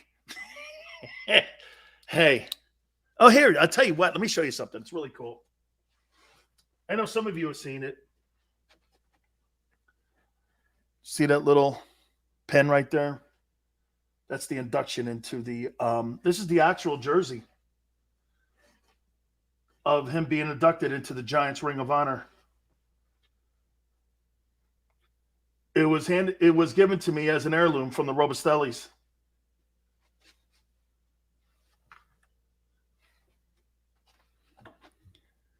Yeah. For how much? I don't really pay for anything, okay? You'll know this. Oh, man. The family, Randall, gave me the jersey. Robustelli's brother gave me the jersey as an heirloom, something that he thought that Andy would want me to have. So, yeah, really cool. And Leroy gave me this one of my dearest friends. Tell you what, we're hearing some stuff going on in San Francisco right now about Jimmy Garoppolo, and it doesn't seem that Kyle Shanahan wants to move off of him. How did A.J. Brown land with the Eagles? The NFL draft, our friend and Pro Football Hall of Fame voter, Jason Cole, joins us now. Jace, how did A.J. Brown land in Philadelphia? What happened in Tennessee that would allow a 23-year-old top 5 wideout to be moved like this to – first off, do you think he's a top 5 wideout? I don't know if he's top 5. I mean, I don't really study things like that way. I always think of, okay, how does he fit into the offense that you're trying to run, right? And to me, he's perfect for what they're trying to do because they're a big physical football team, right? And they try to grind people down. They're trying to play more, this smash mouth style. In an era where generally most people are trying to play wide open, they've gone the other direction, right? Because they have this very singular type of running back in Derrick Henry. It also plays to the strength of the quarterback because he's not, you never say that Ryan Tannehill is a top 5 quarterback. He's somewhere in that 8 to 15 range, right? And then you want to be physical in other parts, which is why I thought the gamble on Julio Jones last year was good because you got a power receiver and another power receiver. And when you force the safeties to come up and play against Derrick Henry, that left out a lot of opportunity for those guys. So to me, A.J. Brown, I don't care whether he's top 5 or not, he's perfect for what they did, right? Is he perfect for what they're going to do in Philly? I don't think they have the power running game that matches that. I just don't. But Sirianni's trying to run the ball, and their numbers were effective last year. But I don't think it was the same kind of running game that Tennessee runs because it wasn't designed all about the running back. It was a lot about the quarterback. So the sum total may work, but I thought they needed real receivers, like guys who, I don't know, more of your classic wide receiver guy to try and figure that out. I'm questioning it, but I like A.J. Brown. I'll just say this, and I think he's worth the money. But I'll say this: when you pay the money and the draft picks, it's the old line. He better be good. Jace, I think you bring up a great point. Even though the Eagles were number 1 statistically in running the ball last year in the NFL, it is a different style because you know what? When you watch what San Francisco does and how San Francisco is a dominant running team, but they don't rely on their quarterback at all in any way in the running game. And then you look at Tennessee, Tannehill's not going to be part of the running game. It's a different dynamic, isn't it? It's a different dynamic, isn't it? When your quarterback is more involved. It's kind of like Baltimore more, but I like what you're saying here. And this is why it's still old school football in Philly, and that's not the modern day NFL. No, it's like not all running stats are the same, and not all running games are the same. And just like when we talk about Arizona, I like a lot of things that Arizona does, but they can't run the ball and they don't scare me. All right, like if I'm a defensive coordinator and I got to go up against Arizona, okay, I got to account for Kyler Murray, DeAndre Hopkins when he's there, all these other guys. But I'm not scared of them. Okay, they're a tough act. But I'm like, I don't have to like redraw my X's and O's and go, okay, I'm leaving my corner on an island all the time, and he's going to be exposed against this guy. And there are going to be 4 or 5 times in the game where I'm going to be way out on a limb, and we could get destroyed out here, right? Same thing with Philadelphia. When I'm watching Philadelphia, there's nothing that they do that scares me. With their running game. Okay, they run it, they control it, they do a nice little job. They're a challenge. But do I sit there and go, man, I have no idea how to stop this guy. Right? You think they're still one-dimensional, Jason, even with this acquisition? Yeah, of because A.J. Brown? the quarterback's not good enough yet. I don't know, and I don't know that the quarterback will get to be good enough. Okay, that's the question. But the quarterback's not good enough, and the receivers weren't good enough. Now they've started to fix that problem. They'll take this season and figure out, is the quarterback, they'll get a final decision on the quarterback. And partly because there was no other option this year at quarterback unless they were going to go all in on a Deshaun Watson or something like that, or Russell Wilson and make a massive trade. What they're really doing is they're playing the Bryce Young Stroud game, right? In other words, okay, we went out and got an extra first-round pick next year. We traded for some other things next year. We got A.J. Brown here. We'll go a year with Jalen Hurts and whatever else happens, see what he's good enough. And then if we have to, we can go get ourselves in position to go get one of those top quarterbacks next year, which again. And that's why the Saints move, right, Jason, to get another second-round pick for next year. That was a really great move. So you think they're setting this team up with Devontae Smith and A.J. Brown and Dallas Goedert for the next guy? If that's what it comes to. Look, I mean, look, we've talked about Jalen Hurts before. Do I think Jalen Hurts is good enough? Probably not. Do I want to play out the string a little bit longer to find out the final answer to that? Absolutely, 100% yes. I want to see if I can get him there, because if I can get Jalen Hurts there, all the better. Then I have this ammunition to build even more. Like, I want Jalen Hurts to be the answer. Do I think he's going to be the answer? Probably not. And that's based on what I've seen of him as a player, and that's A. And B, look, most guys don't make it. Just play the odds out. So I don't think you can definitively say 100% they're in on Stroud or Young next year, okay, and they're going to pick that out. I think they're looking at that going, if we have to get a quarterback, that's the best way to do it, is to go get Stroud or Young. And they're preparing for that as a possibility. And they put themselves in a better position by trading for the New Orleans pick next year. Give me your assessment of Howie Roseman as the general manager of the Eagles. I'll tell you, he's just fired Casey Waddell, Andy Waddell's brother, who was in the pro personnel department. By the way, I had Kevin Colbert on yesterday, the president or VP and general manager's final couple months here as the Steelers general manager. And I asked him, he's endorsed Andy Waddell, who's their pro personnel guy. And they've done a nice job the last 2 years in the draft. I mean, it just seems that his ego, he loves to get all the credit for the success of that franchise. And I mean, I don't know. Just give me your assessment on what you think of Howie Roseman. I think Howie's an incredibly clever guy. And in terms of playing chess with draft picks and moves and all those other things, he's really smart that way. Do I think he really knows personnel? No, I don't think he knows personnel in the way that, a John Dorsey or Scott McCloughan knows personnel. Is that important?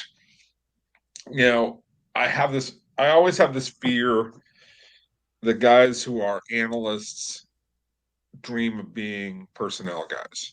I saw that with Mike Tannenbaum, right? Mike Tannenbaum was a great contract negotiator, really well schooled in that.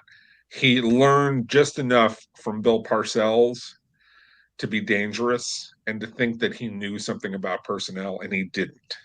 Okay? I fear that with Howie, but I like how clever he is. The other thing I fear with Howie is, look, Chip Kelly made a gigantic mistake by pushing him aside, right? Yeah. And that scared Howie. And I think that scarred Howie in ways that make him, I worry that he's too power play oriented, thinking about the next thing that's coming down the line that could hurt him. Thinking what's behind him in the front office there. And you're always worried about who's the person who's going to come in and knife you in the back when you have already gone through that, right? You experienced that. So Chip Kelly experience, Jason, that's a great take. So you think that whole thing with Chip Kelly really has made him think about the entire room instead of just what he's doing when it comes to running that Right. franchise. And I think and part of that is Jeff Lurie's fault, because Jeff Lurie allowed that to happen instead of setting the parameters. Now, I don't know what the give and take is between those two men now, where I'm hoping Jeff, if he wants a sound front office that's free of that kind of politics, he says, Howie, you're my guy.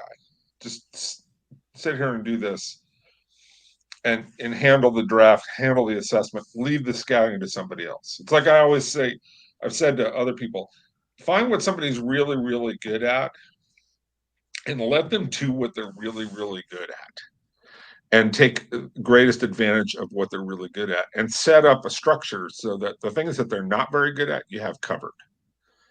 And I don't know that the ownership has done that. I mean, again, Jeff's a really smart guy, but he also may be too smart for his own good, And I, he could probably say to me, "Well, you ripped me when I first bought the team and said I didn't know what I was doing, and all that." And he once said that to me, okay, and he was right, and he was right about that, okay. I didn't really know him that well, but having gotten to know him a little bit and watching how they react, I don't know that he always knows, like, this is how I want my front office set up. And I'm thinking about this not for the next 2 or 3 years. I'm thinking about the next 20 years. Like when you go to Pittsburgh and you talked about Kevin Colbert, they're always thinking, like, we're doing this for the long haul. Oh, yeah. Right?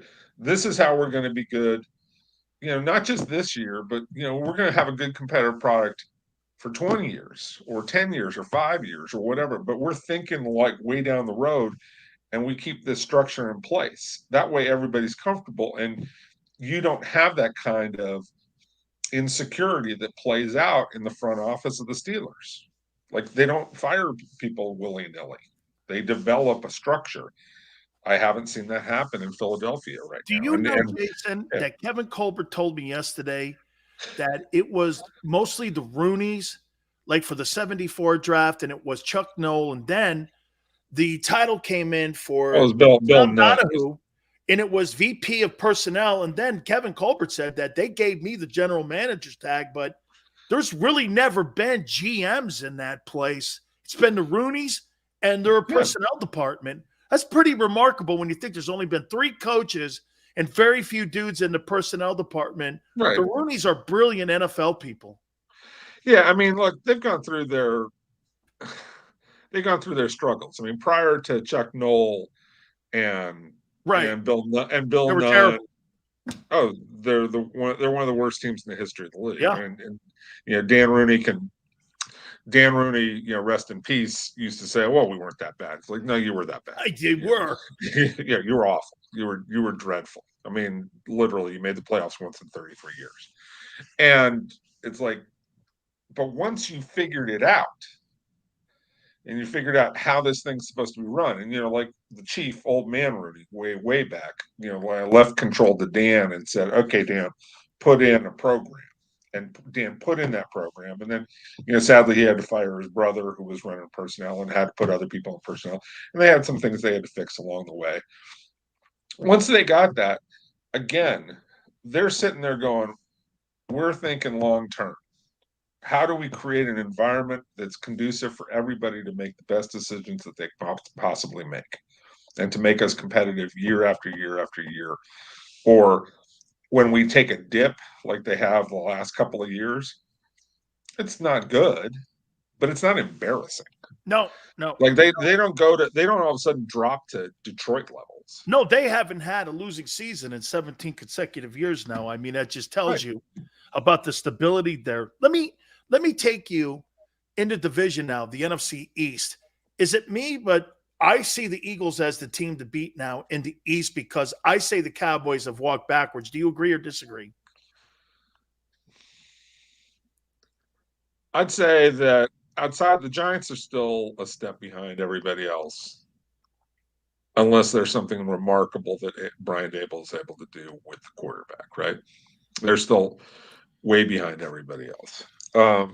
I think other than that, you can write the other 3 names on pieces of paper, put them in a hat, shake it up, and whatever order you pull them is the predictive order of finish.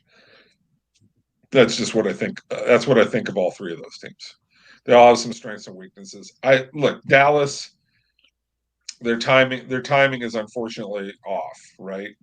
Because they should have won in the last 2 years, but Ezekiel went backward, in a big way. Dak got hurt in 2020, and then Ezekiel got hurt and went backward in 2021, which really hurt them. And now they had to get rid of Cooper. Who knows what Zeke Elliott's going to be, if he's ever going to get back to what he was or anything close to what he was. But, the receivers are still good enough. I mean, they're going to score points, and they're going to defend, probably pretty decently. So I think they're close to what they were last year. They haven't walked back that far. But I think they might have missed their opportunity when they should have won a title. And that's, that part of that's bad luck, and part of it's the defense wasn't ready at the right time, all those kinds of things that go into it. So to say that one team is way better than another, no, none of them are way better.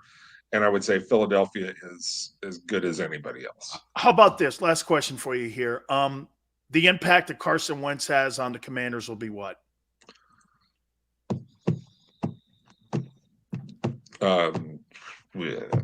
Minimal? He's a little bit bad. I mean, I'm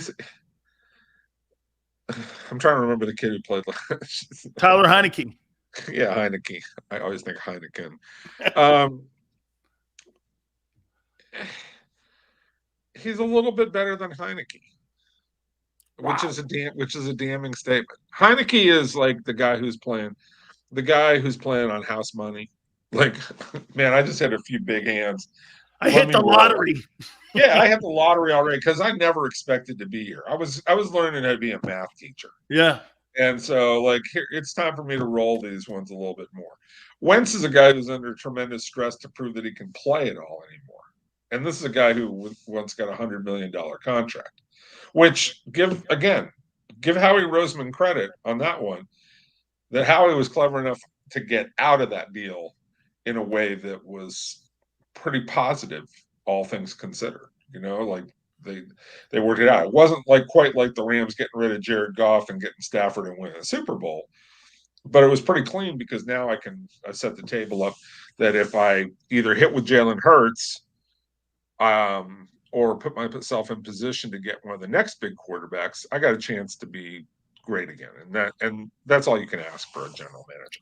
Absolutely. Jace, I appreciate it, brother. It's going to be interesting to see how this whole thing plays out here this year, especially with Jalen Hurts and the Philadelphia Eagles. Thank you, my brother. I appreciate it. All right, dude. Be good. You got it. That is my friend, Jason Cole, NFL Hall of Fame voter and NFL insider. And, boy, I'll tell you, man, here we go again. So your guys are saying to me, 40 games, another 17, 40 games, and you'll know whether or not Jalen Hurts is a starting quarterback that could deliver a Super Bowl in Philly. Give me a no-dose pill on that one. 40 games you need. Really? Wait a minute now. So how many games is Let's do that. I'm gonna figure that out here in a second. But real quick here, don't forget Blaine Bishop, Hitman, part of the broadcast team for the Tennessee Titans in hour number 3 at 5:30 Eastern. Also played a couple games, 12 games for your Eagles in 02. Will be with us. And Morgan & Morgan, proud sponsor of the National Football Show with Big Sills. Fee is free. Choosing an attorney is one of the most important things that you could possibly have when it comes to your family security, when it comes to going after a person who does your family harm and getting the fair compensation. If you're hurt or injured on the job, Morgan & Morgan is the biggest law firm in the country, and this is where size matters. They will not be intimidated. For the people is not just a slogan. It is who they are. It is what they do. In the past 30 years, Morgan & Morgan has collected for their clients over $30 billion. Think about that. $13 billion they have over the last 30 years collected for compensation for their clients. With over 800 attorneys and offices in Philadelphia, New York, Florida, all across the country, Morgan & Morgan is there to do battle for you and your family to make sure you get that fair compensation. The call is free. 800-512-1600. That's 800-512-1600. The consultation is free. Call Morgan & Morgan. And when you do, tell them Big Sil sent you. Many times when people are injured at a place of business, they don't realize they may have a case. The fact is, injuries should not happen. And most of the time when someone is injured, someone is at fault. Maybe the store manager installed a cheap, slippery floor, or there wasn't proper security. After an injury at a hotel, restaurant, store, or any place of business, it's so important to call us. Time matters, size matters. Morgan & Morgan, for the people.com.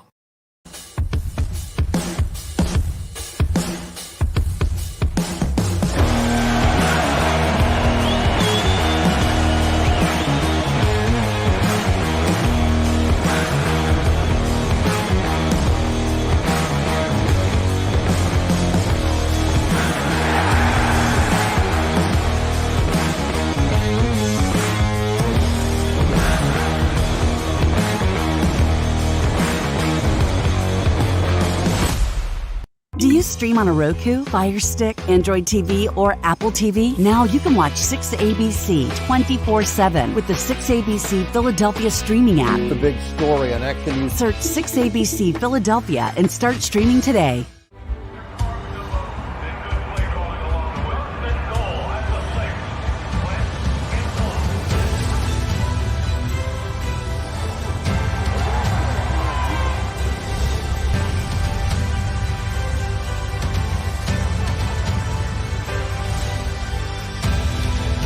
Field of life, First Trust Bank is there for you. Champions on 3. 1, 2, 3. Because Philadelphia dreams deserve a Philadelphia bank.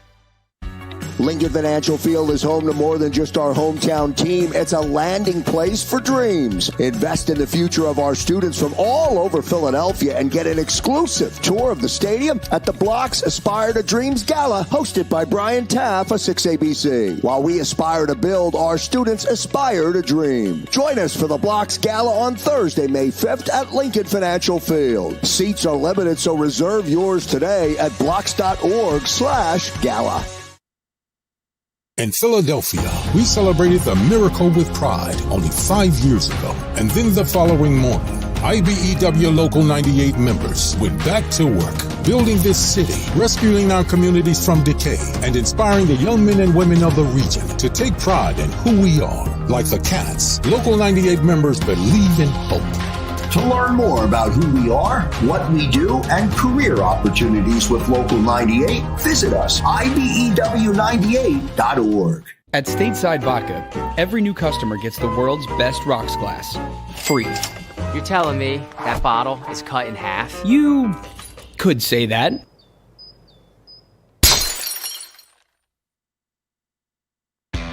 Go for the midnight dares. Go for the game. Go for the hits. Go for the fans. Go for the win. Go to Ocean Casino Resort. Book your trip at theoceanac.com.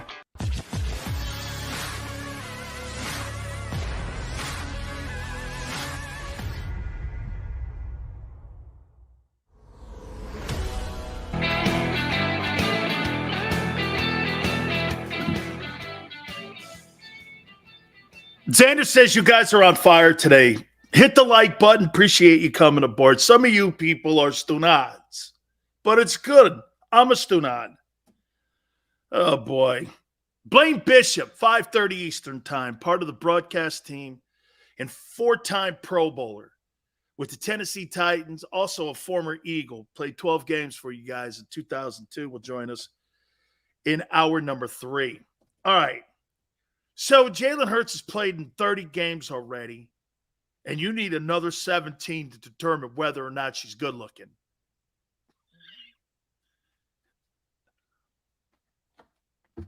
Dude, have you ever been to a fashion show?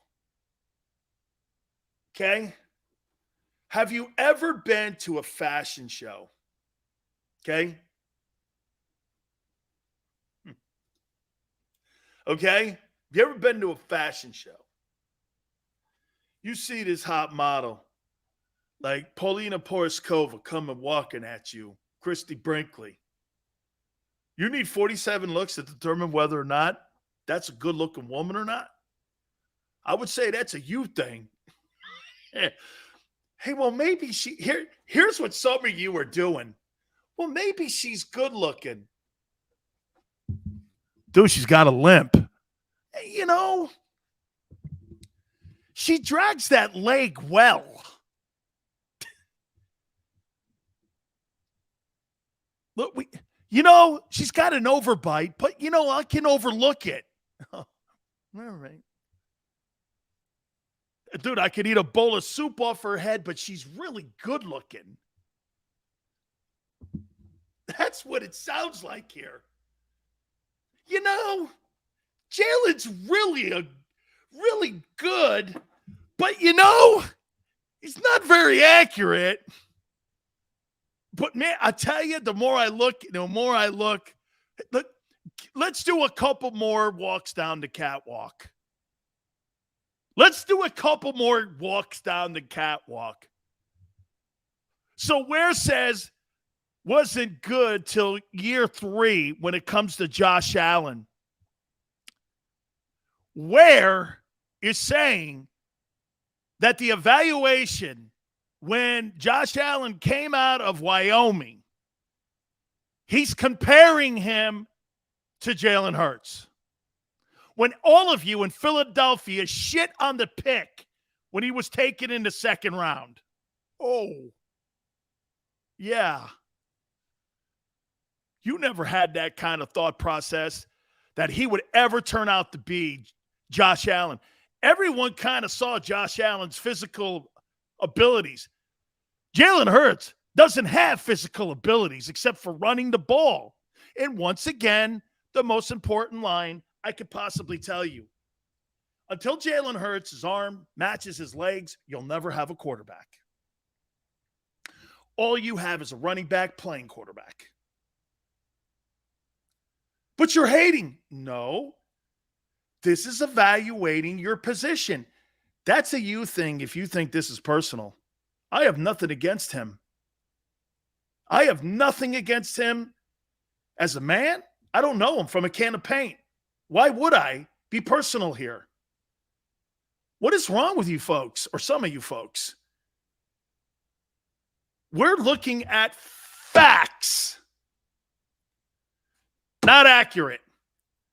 Struggles with the deep pass. This goes back to Bama. But still, we got better talent. So clue me in. Xander, you can help me with this. When Jalen Hurts was benched at Alabama, Jalen Waddle, Devontae Smith, Calvin Ridley, Judy were all in that room, and he's never had great wideouts? Really? That guy had all those wide receivers at Alabama, and he was benched. Calvin Ridley, Judy, Smith, Waddle. Come on, man. Let's not get crazy here. Well, he didn't really have any wideouts at Bama. That's a wide receiver factory. And dude, excuse me, was CeeDee Lamb at Oklahoma when he was there?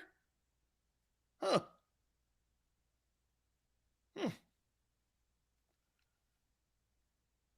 That guy's had every great wideout that's come out of college in the last 3 years playing with him.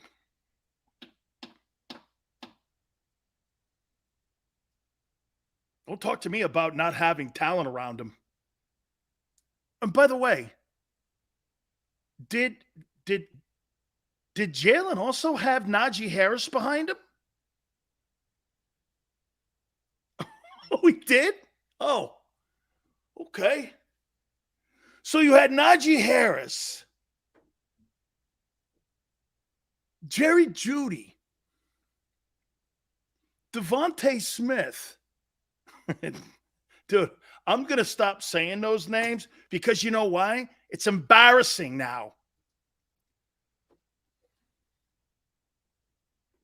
Oh, excuse me. Josh, from the resident Bama guy, Josh Jacobs and Damian Harris. Okay. Sorry. I got that room wrong. Yeah. A wide receiver room, though, I didn't get wrong. That guy. Heisman Trophy runner-up at Oklahoma. Woo-wee. That's a great one. Excuse me. I am saying I added those in, you stiff. I don't think, oh my God, was Derrick Henry? No, Derrick Henry couldn't have been there too. Wait a minute. No, Derrick Henry couldn't have been there when Jalen was there. Well, dude, wait a minute. Now he was gone. God, what's this? Thank God. Oh my God. Thank God. Thank God. I could be like, dude, it's the greatest room in the history of college football. How many of those old linemen went in the first round? Anyway, man, I mean, don't talk to me ever and tell me that Jalen Hurts hasn't played with great wide receiver talent because his entire career has been littered with it. And we got the same dude. But A.J. Brown's going to make a difference. So wait a minute. When Jalen came to the line of scrimmage, right? Right, Xander? He looked to the right. Jalen Waddle's out there.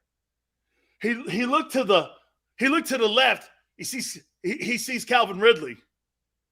He's got Jeudy over there in the slot. Right? Am I right? Hold on. I think it gets better, right? Oh, Devontae Smith somewhere out there.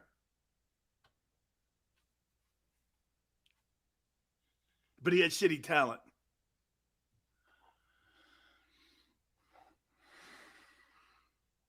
And you need 40 games to see whether or not he's your guy. Had 38-51 passing at OU. Yeah, in a conference that no one plays defense. Some really outstanding defensive ball players come out of the Big 12. Wow. Pro Bowl alternate. So was I.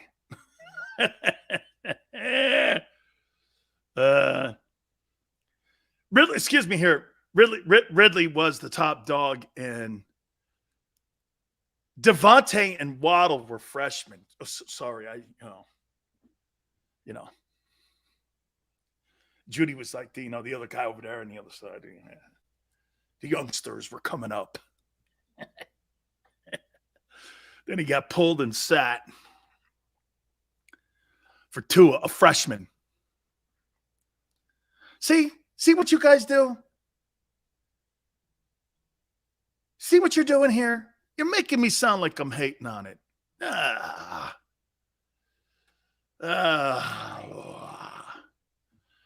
Sileo would have canned Josh Allen after those first 2 years.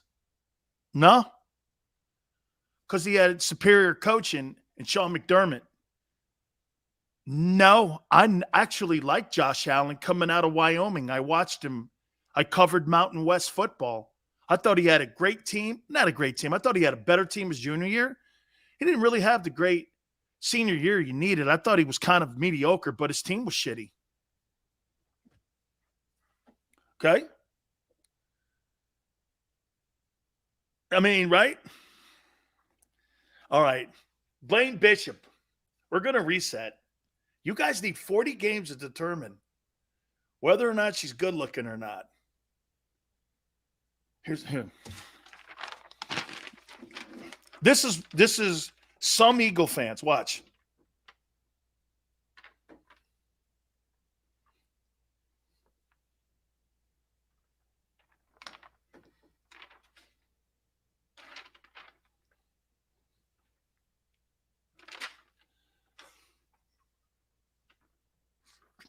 I'm only at 5. can't tell if that's good looking or not. Well, maybe she puts a different dress on.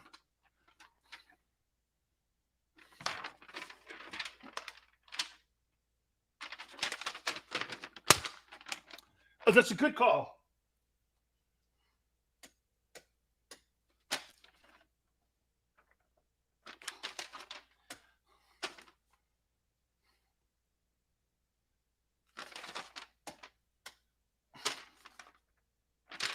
I got to take a timeout because I can't tell if this chick's good looking or not.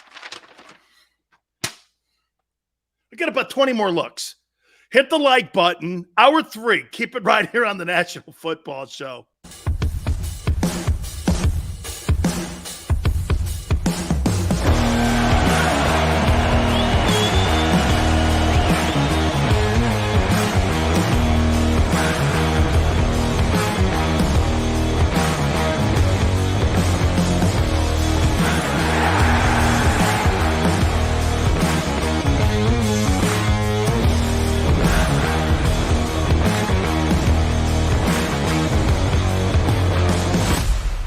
Do you stream on a Roku, Fire Stick, Android TV, or Apple TV? Now you can watch 6ABC 24/7 with the 6ABC Philadelphia streaming app. The big story on Action News. Search 6ABC Philadelphia and start streaming today.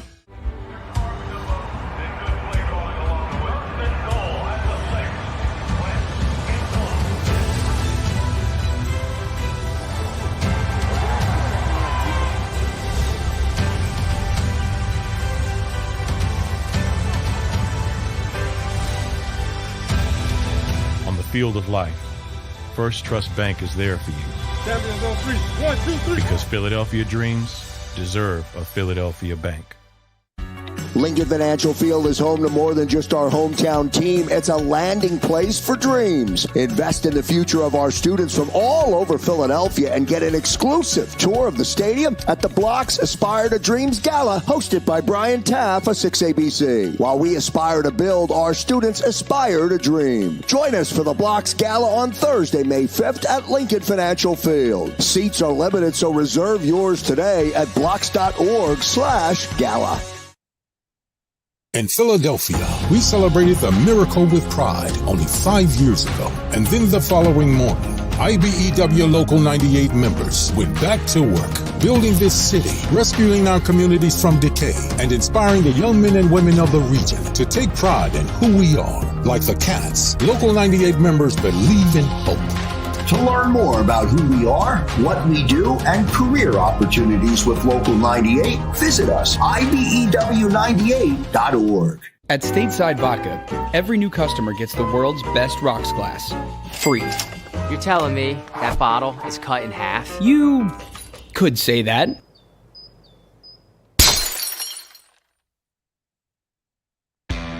Go for the midnight dares.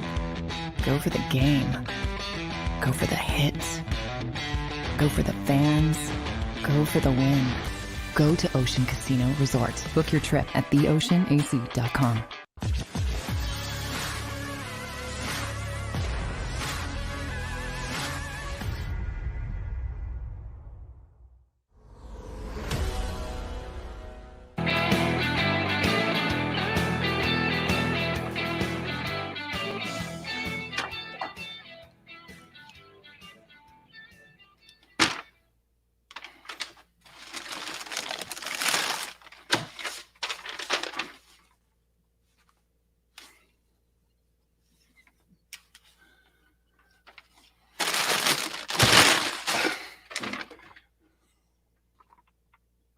I still can't. I mean, I'm only at 28. Okay, and I still can't determine after 28 looks whether or not Jalen Hurts, is a good quarterback. I know you guys want to give him 40 games, 38 games. Okay, hang on.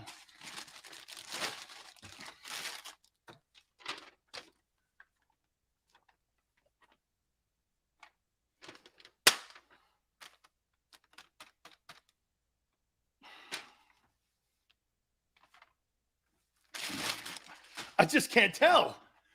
I can't tell. Man.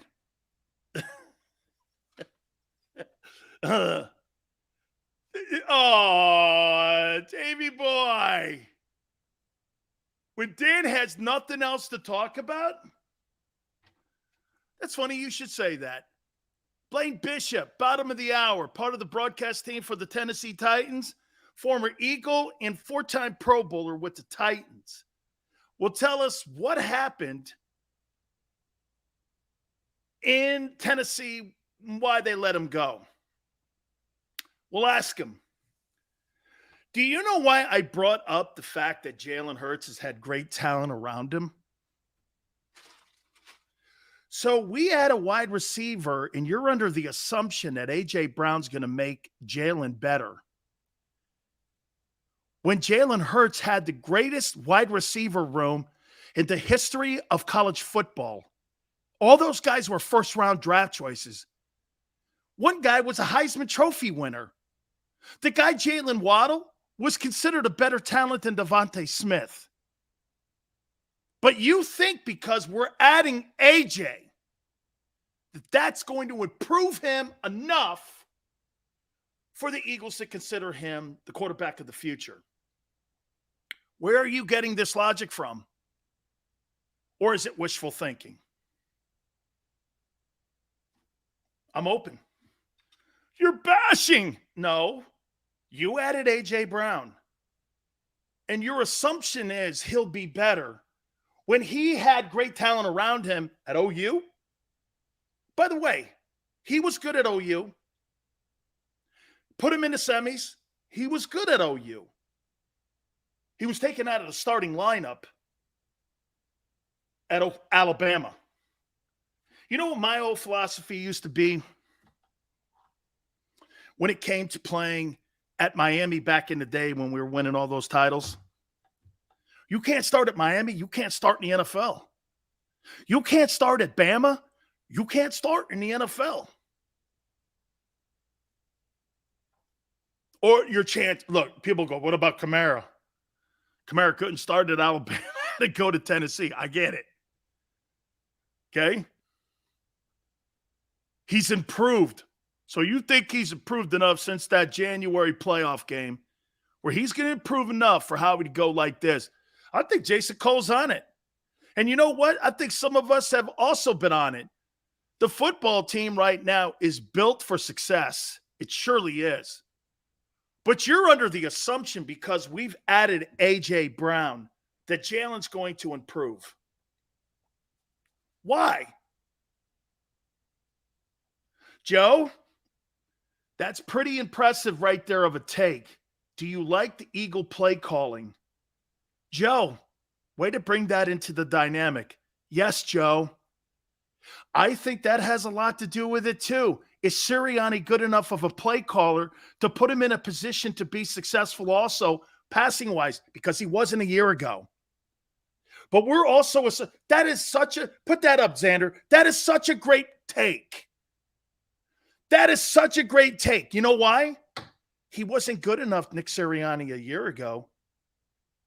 They were 2-5.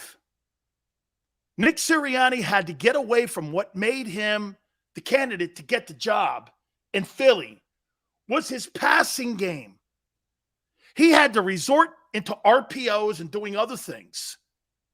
That's a great take. That's a really good take. That's right.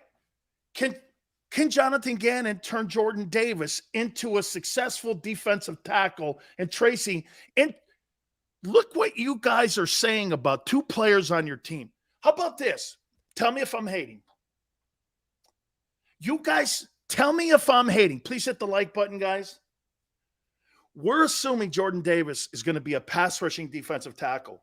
Why would you say that? He had 9 in 43 games. Better coaching? Didn't we shit all over Jonathan Gannon the way that he coached that defense a year ago? So you think he's going to get better coaching at the Eagles than he had with Kirby Smart and those Georgia coaches? You think there's better coaches in Philadelphia outside of the O-line coach, who, by the way, was at Bama? You think those coaches in Philly are better coaches than at Georgia? I don't know about that. I don't know about that. How many people think that the Philadelphia Eagles have a better coaching staff than Alabama?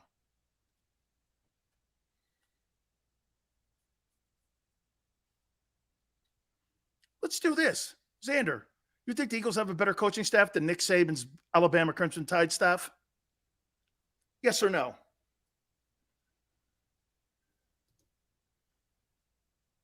Oh, you do?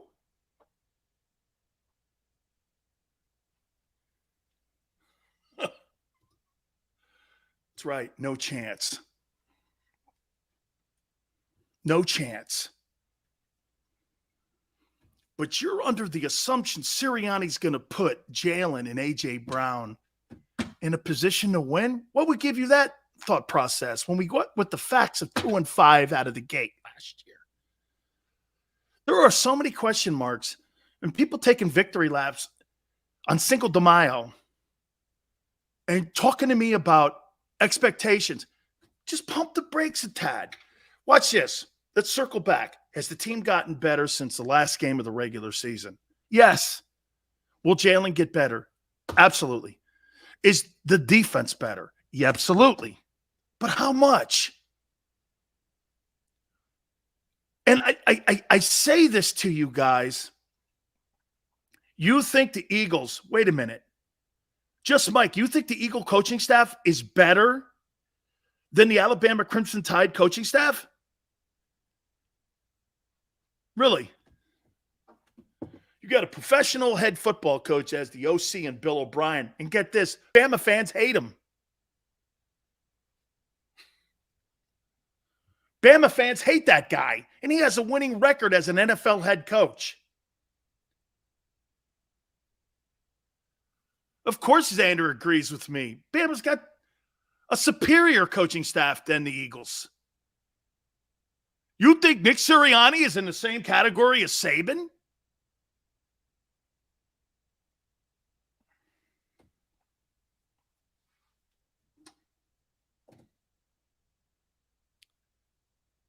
So you think the defensive coordinator with the Eagles is better than the defensive coordinator with the Alabama Crimson Tide? You got the best player in the United States in that linebacker that's coming. You know what, too? That kid Williams that's down there at Alabama right now, he'd have been a number one pick this year, too.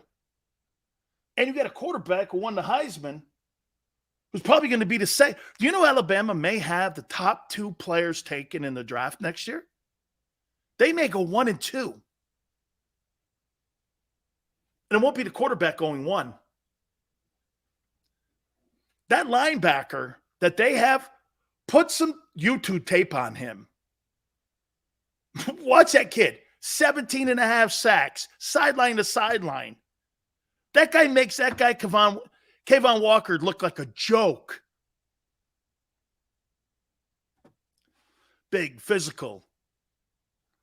Will Anderson's a beast. That's it. Thank you, Daz. Will Anderson. He's a beast, dude. That's right, Eric. Eric hit it. Eric, do you know that they pay their coordinators near $2.8 million a year at Alabama, Georgia, Clemson? You know the head coach that just got the job at OU? You know what his salary was at Clemson? He was making $3 million a year as the defensive coordinator at Clemson. Why in the world would he leave Dabo Swinney for some shit job at Kansas? Why would I? They had a 10-3 down year at Clemson. Seth, yeah.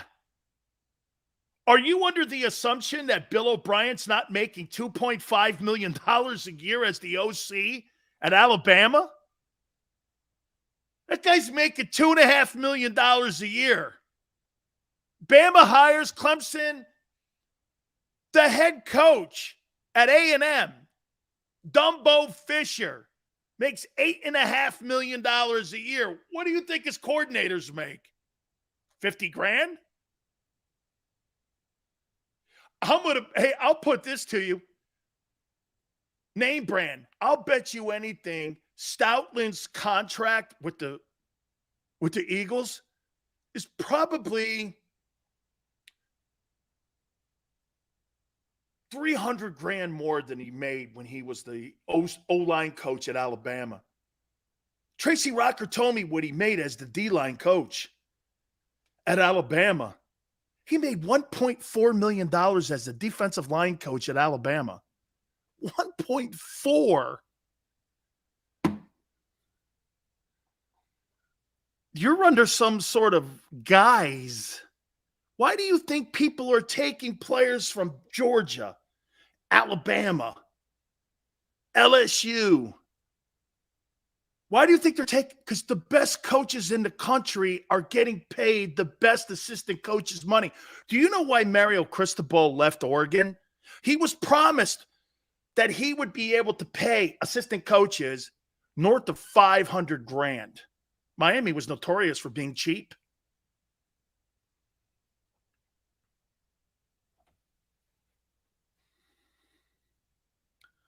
Chris goes overpaid.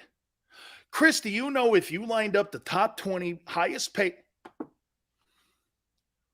You tell me how this sounds. Are you guys thinking that it's a better job being an NFL head coach than a college head coach? You think you really had a better coaching staff than, say, at Clemson or LSU? What? The highest paid college football coaches in college football. Here's information from Sportsnet. Here. Lincoln Riley, $11 million. Brian Kelly, $10.5. Nick Saban, $9.7. Mel Tucker, $9.5. David Shaw, $8.9. Highest paid NFL head coaches.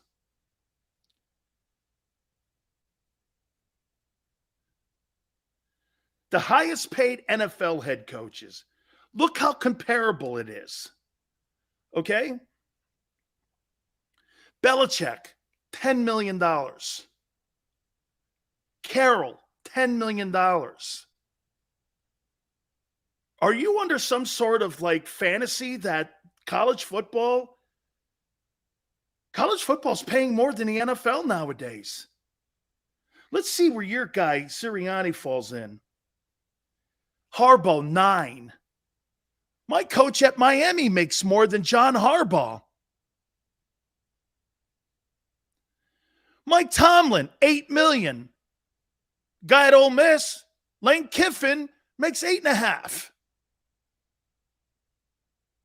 Andy Reid, $7 million. I can name you 15 coaches that make more than him. You think you got a better coaching staff in Philadelphia than them college places? You think Sirianni's going to put Jalen Hurts in a position to succeed when the greatest coaches in college football and in football and the highest paid guys saw he couldn't do it at Alabama? These are not takes. These are facts. You had the best room in the building, maybe in college football history, in that wide receiver room at Alabama. Xander knows I'm telling the truth here. It's not all about money. Oh, yeah, it is, Brandon. Oh, you think Bama's winning, Kirby Smart's winning, and all these places are winning if you're paying $250,000 to assistant coaches? If you're paying $250,000 a year for assistant coaches, you know who you are? You're Temple. You're Temple. Let me take a timeout. Blaine Bishop's going to join us. Part of the broadcast team for the Titans, 4-time Pro Bowler, the Hitman. Sorry to give you guys an education on things here, but you are thinking that staff's a little bit better than it is. You think Jonathan Gannon could get a job at the Alabama Crimson Tide as a defensive coordinator? Never happened. You think Nick Sirianni could be the OC there? I don't know.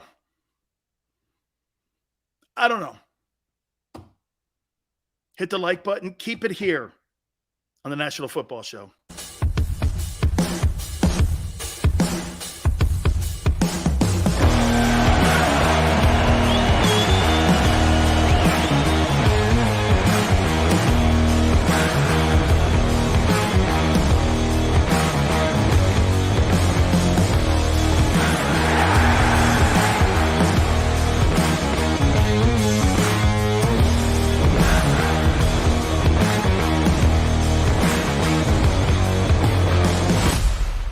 Do you stream on a Roku, Fire Stick, Android TV, or Apple TV? Now you can watch 6ABC 24/7 with the 6ABC Philadelphia streaming app. The big story on Action News. Search 6ABC Philadelphia and start streaming today.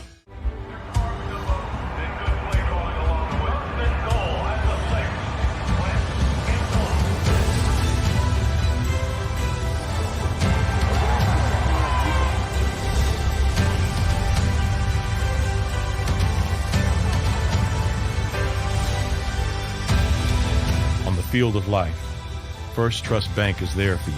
Champions on 3. 1, 2, 3. Because Philadelphia dreams deserve a Philadelphia bank. Lincoln Financial Field is home to more than just our hometown team. It's a landing place for dreams. Invest in the future of our students from all over Philadelphia and get an exclusive tour of the stadium at the Blocks Aspire to Dreams Gala, hosted by Brian Taff of 6ABC. While we aspire to build, our students aspire to dream. Join us for the Blocks Gala on Thursday, May 5th at Lincoln Financial Field. Seats are limited, so reserve yours today at blocks.org/gala.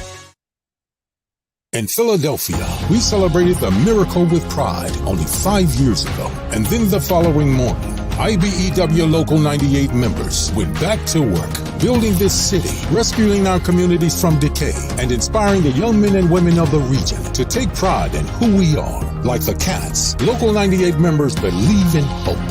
To learn more about who we are, what we do, and career opportunities with Local 98, visit us, IBEW98.org. At Stateside Vodka, every new customer gets the world's best rocks glass, free. You're telling me that bottle is cut in half? You could say that.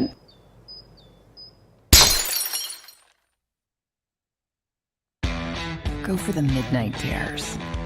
Go for the game. Go for the hits. Go for the fans. Go for the win. Go to Ocean Casino Resort. Book your trip at theoceanac.com.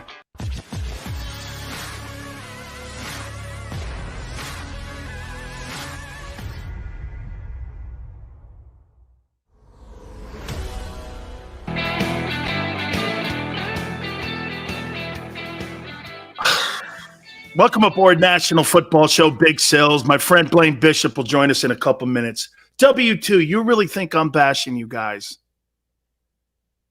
Do you truly believe, W2, do you really think I'm bashing you? Do you really believe that?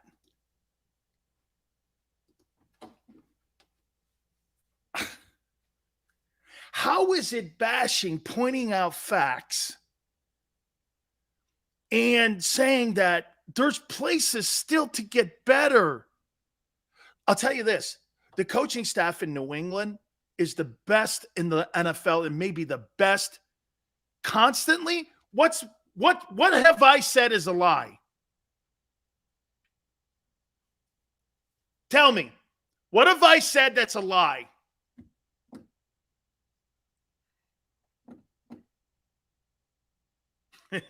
$252. You're just ridiculous. What have I said is a lie?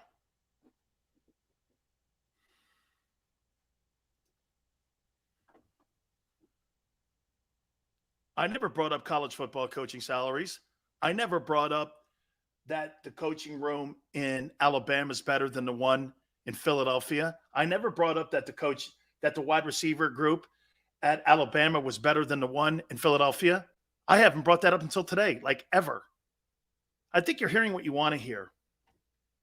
All right. Let's do this. I don't know what happened in Tennessee. I have no idea, okay, what happened to a 23-year-old wide receiver that you would allow A.J. Brown out of the building and to go to Philadelphia. I'm happy about it, but a man who's a 4-time Pro Bowler, part of the broadcast team for the Tennessee Titans, and actually played 12 games for the Eagles, my friend Blaine. Blaine, I appreciate you coming on, man. Thank you so much, my brother. Well, I appreciate it. I'm sure some of those Eagles fans wish I wouldn't have played any games. Oh, wait. Is that like the back end of the deal there? Yeah, man. Did you have a good experience, though, playing in Philly? Oh, absolutely. Very passionate fan base. Andy Reid was awesome. McNabb, Troy Vincent, B-Dog, Bobby Taylor. I was there with the studs, man, and really appreciate it. Just my body gave out on me and, tore my groin off the bone and tried to keep playing and fighting through it there in the playoffs. Unfortunately, didn't work out that way. But, yeah, I loved it. I loved Andy Reid, and he had a heck of a staff, Ron Rivera to McDermott to Leslie Frazier. Man, all these guys are all across the league are head coaches now. So it's kind of interesting just to see the tree of Andy Reid. Man, the list kind of goes on there if I wanted to keep going. I never knew that. Oh, so McDermott was in Philly before he got to Buffalo? Yeah, he was the assistant linebackers coach to Ron Rivera. Wow. Yeah. Wow. Yeah. So and then who was the coach of the Texans last year? He was the Bill O'Brien? No. Culley, David Culley. Culley was there. He was the wide receivers coach, Juan Castillo was there. Man, they had a heck of a and Harbaugh was the special teams coach, head coach of the Ravens. Jim Johnson was the D coordinator, right? Yes, the late great Jim Johnson. Yep. Well, that must have been great playing for him. Oh yeah. No doubt. And then who's the DC at Kansas City? He was my safeties coach. I just, man, it slips my tongue here. Let me take you. I want to take you back to Tennessee here. No, the DB coach. Can't think of him. Hey, what happened with A.J. Brown and the Tennessee Titans on how this whole thing has landed in Philadelphia for him now? How do you let a 23-year-old top 10 wideout just walk out the building like that? I get they got commodities and draft picks and all this and that, but what happened? Well, I couldn't tell you exactly what happened, but this is what I surmised that happened. I think, Dandy, who's the agent of A.J. Brown, Metcalf, Deebo Samuels, tried to press the envelope with all of those guys and to see who was going to bite. And I think the Titans brass got to a point where their value of what they use as a receiver, even an electric receiver for them, they weren't going to put that kind of money and resources, $25 million into the wide receiver position. They weren't going to do it. I think they got to that point. They figured out that that's what not Julio, but this A.J. Brown wanted. And they said, we're going to go to 20 million, let's say, and that's as far as we go. And that was with incentives. So I don't even know the actual, I think they're offering like 16, 17 million. That's what the word on the street is. And so I think they said, you know what, we better cut our ties because he was, him and his agent were threatening to hold out. And they said, well, we've made a cut our losses here, and then we can get us another good receiver. Will he be as good as A.J. Brown? They don't know, but maybe not immediately for sure. And I think they thought, this is the time to make the move, and we need some collateral for the draft. And they made the move once they made that decision to move forward. He scrubbed his social media. That's what the youngsters do now. And then kind of said some things, not bad, but just, not in good light to the Titans. He should have kept everything close to the vest. That's what you do in negotiations. And don't spill out your emotions out there. He's a young guy. And I think they said, you know what? He's starting to act like a little diva. So you know what? diva doesn't fit our program. We got to move on. And that's what it was really at the end of the day. And he missed a lot of games. He missed 6 games last year, never really played a full season. They were really looking like, you know what, 25 million is not going to work here. 20 million really doesn't work for us. We gotta get him out of here. So they offered him what you're hearing, 16 with incentives. And with incentives, and the Eagles give him 20 and north of 20. That was never going to happen in Tennessee. No, that was never going to happen.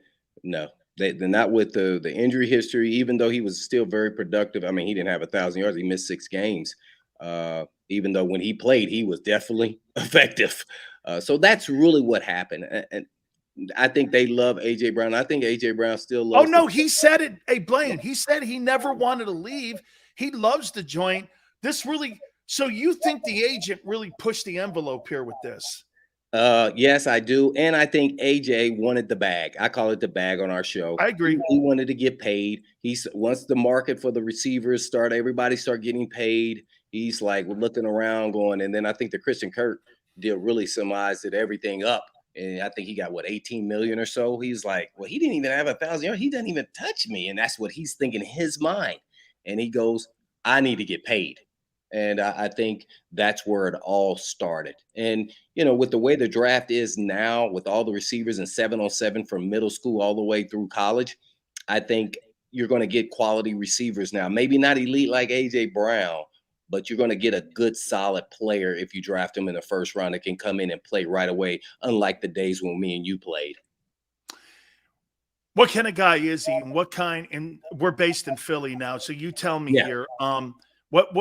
What can the Eagle fans expect to see with A.J. Brown when he steps on the field and the type of impact that he has on a team? Well, I don't think I could say anything negative about A.J. Brown. He's a fun-loving, great guy to be around, you know, type of player. Naturally, you got to have somewhat of an ego to be successful in this league, and I think he has a little bit of that, but he never shows all his teammates loved him. I'm sure people in the locker room are a little bit surprised and shocked. Tannehill leading the way, that they even traded him and they didn't get a long-term deal done. He's still stunned by it. So you're going to get a hardworking, as long as he stays healthy, he's going to be productive because his yak after yards is impressive because of his strength and his power, that he has like a running back. Once he catches the football, most DBs are making those tackles. So he's an impressive young man on and off the field. He had some dropsies a couple years ago, so it'll be interesting to see how, the Philly media as well as the fan base embrace that and how he handles that, because they will come after him, especially getting that big contract. So I think that's the only thing I can think of on the negative side. There is nothing really. A.J. Brown, man, if he stayed healthy, man, he's going to be, Pro Bowl all day long. But you think he's the number one, Blaine? Yeah, I think. And that means what you were saying, 20 to 25 million with the rest of these guys. I think he is a number one. I mean, when he played, he came back from missing, I think, 3 games. I think he had some form of a chest contusion. He got hit really hard on the sideline one time, and so he didn't come back in. They keep it tight, over there on the injuries. But he came back. He dominated the Colts and the 49ers. I think he had like 8 catches for 140, 150. They couldn't stop him. I was like, man, these guys better double him or they're not going to win this game. And they didn't double him, and he kept just killing them. I was stunned. Yeah, he's got that kind of impact. And if he's not getting that impact, they're going to have to address him with 2 guys, and then that's going to leave other guys to make plays. So you think he has a massive impact then on a guy like Devontae Smith, the former Heisman winner that they drafted a year ago? He benefits a lot from having a guy like that on the other side. I would say so. Once he proves that, in the NFC East that he's that dude, because he is that dude, it will help out tremendously. The question is if Hurts is a prolific passer and he has to still have to prove that consistently and be accurate every game in and game out, and that he's better than his legs. And once they do that, if he does that, I would say the Eagles are going to win the NFC East. Boy, I'll tell you, Blaine. I say what you just said. I said this today, and this is how I started my show like you. What's that? I go like this. I said, But Jalen Hurts, his arm has got to match his legs if he's going to be a Super Bowl contending quarterback in this league. You cannot win a Super Bowl with just your legs in this league because it makes you one-dimensional. He's got to win from the pocket. And no matter if you put A.J. Brown, Deebo Samuel, or whomever out there, he's got to find him. He's got to be able to utilize him, and not with his legs, but with his arm. And if he's not accurate, you're going to see a drop in production probably with A.J. Brown, and we'll know right away whether or not that Jalen Hurts is the guy. Are you a fan of Jalen's? I could say, yes, I am a fan of Jalen Hurts. I think, you know, what he brings to the table, he's leaning on his legs until his arm gets there. And he had to do kind of that same transition there when Tua got there to Alabama and really, you know, got in the national championship game. And they put him in basically because he could throw and was more accurate of a thrower. But I don't know if he was a better player and had more talent than Jalen, even as a thrower. I think his arm is stronger. He just needs to continue to grow and get accuracy, stay confident. He's got the perfect personality to be there in Philadelphia. He's got this calming demeanor, confidence about himself that I really do like. And he's going to have that. And he cannot let it be broken. When he has a bad game, a bad throw, because those things are still going to happen. As you know, every team is trying to stop you, and you're not going to be perfect out there, but you got to strive for perfection.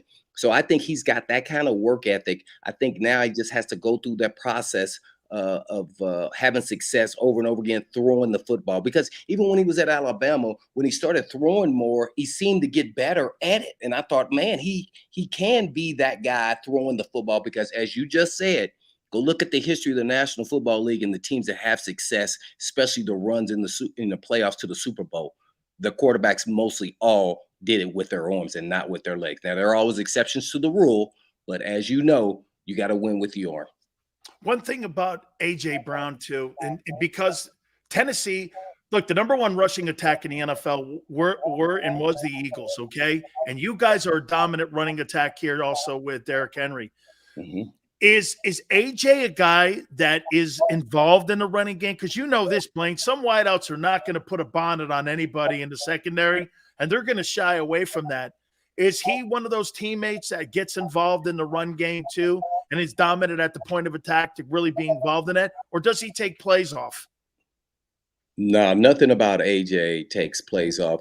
They've used him on reverses at times, speed sweeps. Not a lot, but just enough. I just think it was just the creativity of the coordinator wasn't there. But he's a man for a stud number one receiver. You can't play in Vrabel's offense unless you're blocking. Yep.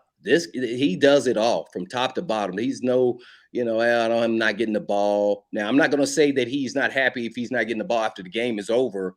And if they lose, he'll feel like, just like most great players, that I should have got the ball more. So he's got all those quality and traits to him. It's really fascinating to see how he just came in right away and dominated. I don't think anything can stop him from being the number one besides him not getting the ball. That means accuracy by the quarterback or his health. Everything else, I think he checks the boxes on everything else. Okay, just a couple Titan questions here for you. Now, you played against the same guy I did in Eric Dickerson. Derrick Henry or Eric Dickerson, who you taking? Ooh, man. Man, hey, ED gets in that open, man. Pony's gone. He's gone if he's in open space. But Derrick Henry, man, he'll hurt you. If you had to win a ball game, 60 minutes of football, and you had to ride one horse, Eric Dickerson or Derrick Henry, who you riding? The guy that man. Okay, you talking about Eric Dickerson with the Rams, Colts? That guy. Man, it's hard for me to go against ED, man. He was and everybody kept on saying, "Oh, he runs high." Every time he was about to get hit, though, he was pad level, So I think I'm leaning towards ED. It's hard, but I think I'm gonna go there now. Naturally, guys are bigger, stronger, faster in the league today. So it's kind of interesting. That's why I said I'm compared to Prime. And he's already in the Hall of Fame, so we know the end game. Henry has to come back from being healthy, come back from a significant foot injury. He came back. He was a little rusty. Foreman looked a little bit better than him in that game, as I said he would, because of you can't just be off 9 weeks and then come in a playoff game and think you're going to be sharp. Nobody can do that. Not even a quarterback. I don't care who you are. That's just not the way this league is built. You have to be out there and perform and be up to speed. So I wish he would have got to play the game before leaving if it was on a limited amount of braces. But he is size, measurable, speed for a guy that big is pretty impressive. He's kind of grown into having better hands, but still his shakeability, I think, is not elite. So that's where you can get him if you get him early in the backfield. But after that, man, he's a tough guy. He's got long arms. He's strong. He gets fast. He's tough to tackle in open field. You better attack him. You better attack him like you lassoing a bull. Yes, he brings it. You better not have any kind of reservation when you put your head on that guy's thighs, because that guy will run your ass over, man. Hey, the comments by Tannehill saying that he's not there to mentor the next dude to take his job. How are people receiving that in Tennessee, and how are Titan fans looking at that? Well, a lot of people are not liking that. That's for sure. You know what's so funny? Nobody even directly asked him that question. He brought up the mentor stuff himself. That was intriguing. And so I thought that he was trying to make a point to the organization. I don't think he liked the A.J. Brown trade. I don't think he liked that nobody notified him and thought of what he thought about it. And even them drafting a quarterback in the third round with their third round pick, which, that means he's a developmental guy, but he has some upside to him. So I think it was more so that I think it's kind of gotten blown way out of proportion. Maybe he shouldn't have said it that way, because that's not actually who he is. That he's not, I'm going to ignore you type guy. If the guy asks him something, he's going to help him. That's just I think that he can't stop who he is. But he's not going to go out of his way to help him. No, but you're going to, it's only like 3 or 4 or 5 guys in the quarterback room. He has no choice. He's watching film with the guy. He's not going to lock the door out. So that was kind of actually stunning to hear him say it that way. And I've heard other quarterbacks say it. I heard Ben Roethlisberger say it about, Rudolph and other quarterbacks. We can name them all. Aaron Rodgers, about so it goes on. I think it shows a little bit of chink in their armor, a little bit of their insecurity, because as a player, as I know we're not quarterbacks and we all played, I was helping the guy and I was mentoring the guy, because at the end of the day, they're going to make their decision based off my performance. And sometimes it's not about performance, it's about pay. And if they can save some dollars, they're going to go the next route. Well, guess what? I want to know sooner than later if you think this guy could take my job, because guess what? I'm going to go cha-ching and go get my bag again. That's how I always thought about it. So I was always secure about who I was and what I could do. And it didn't matter if the guy was good, great, or better than me. That was okay, cool, because there was always 31 other teams. Finally, Blaine, Mike Vrabel's my favorite coach in the league. I mean, he tells people the way it is. He's in your he's in your shit all the time. He's telling players what it is, man. Yeah. It's got to be pretty good to be around a guy, because you know what? He reminds me, and again, he's more in your face than what Coach Jimmy Johnson was.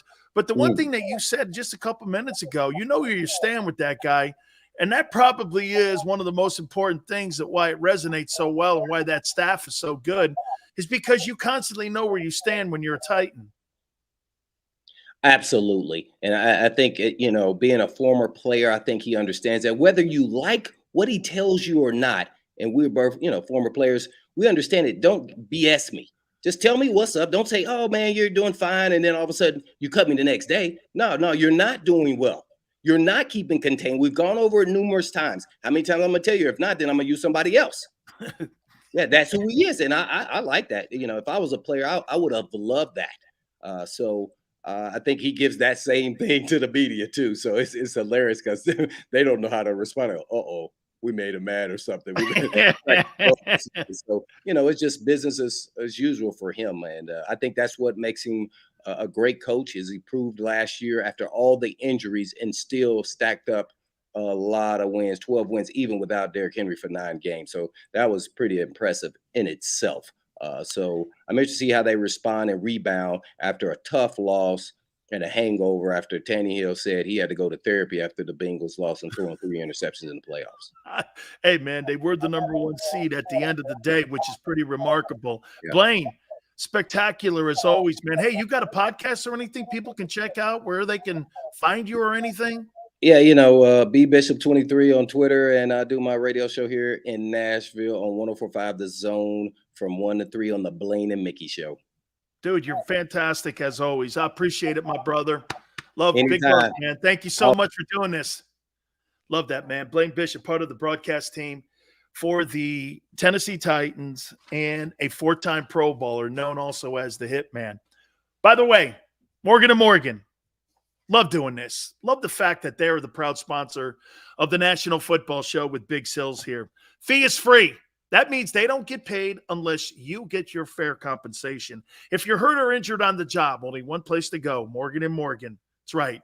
Hey, for the people, it's not just a slogan. It is who they are. This is what they do.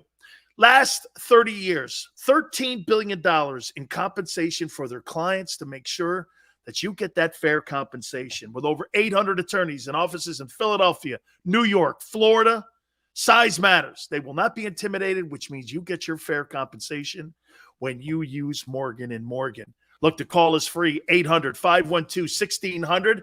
That's 800-512-1600. The consultation is free, 800-512-1600. And when you call Morgan & Morgan, do me a favor. Tell them Big Sales set you. Many times when people are injured at a place of business, they don't realize they may have a case. The fact is, injuries should not happen. And most of the time when someone is injured, someone is at fault. Maybe the store manager installed a cheap, slippery floor, or there wasn't proper security. After an injury at a hotel, restaurant, store, or any place of business, it's so important to call us. Time matters, size matters. Morgan & Morgan, for the people.com.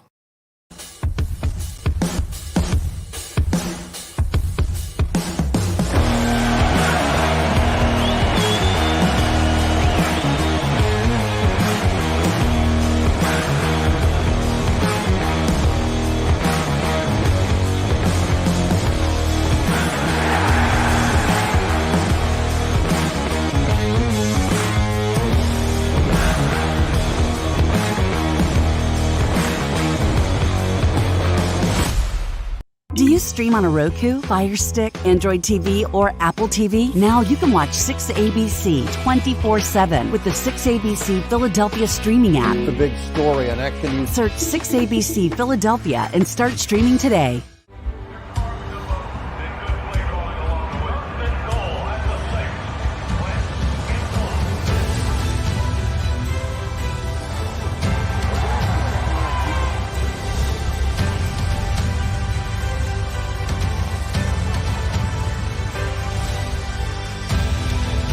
Field of life, First Trust Bank is there for you.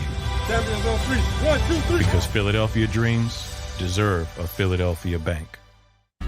Lincoln Financial Field is home to more than just our hometown team. It's a landing place for dreams. Invest in the future of our students from all over Philadelphia and get an exclusive tour of the stadium at the Blocks Aspire to Dreams Gala, hosted by Brian Taff of 6ABC. While we aspire to build, our students aspire to dream. Join us for the Blocks Gala on Thursday, May 5th at Lincoln Financial Field. Seats are limited, so reserve yours today at blocks.org/gala.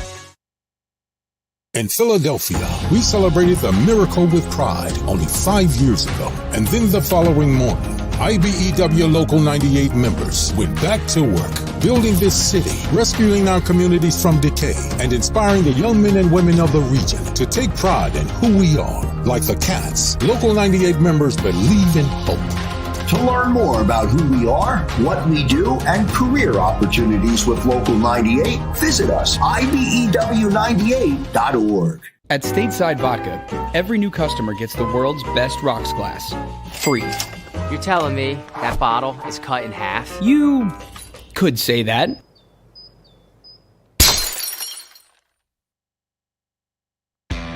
Go for the midnight dares. Go for the game. Go for the hits. Go for the fans. Go for the win. Go to Ocean Casino Resort. Book your trip at theoceanac.com.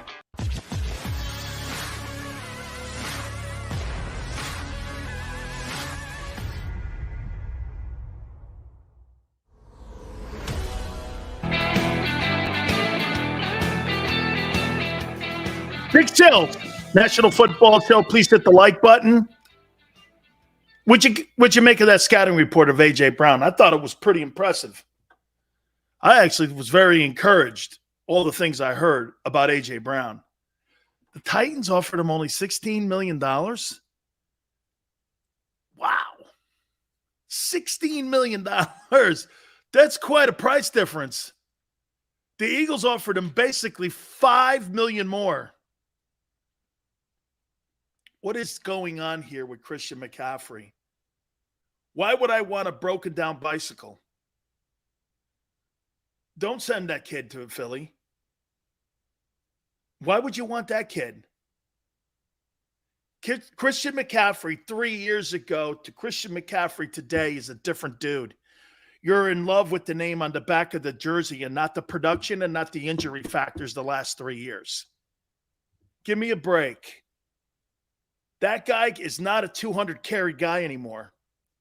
And he's the highest paid running back in the league. Do you know that? He's the highest paid running back in the league. Okay?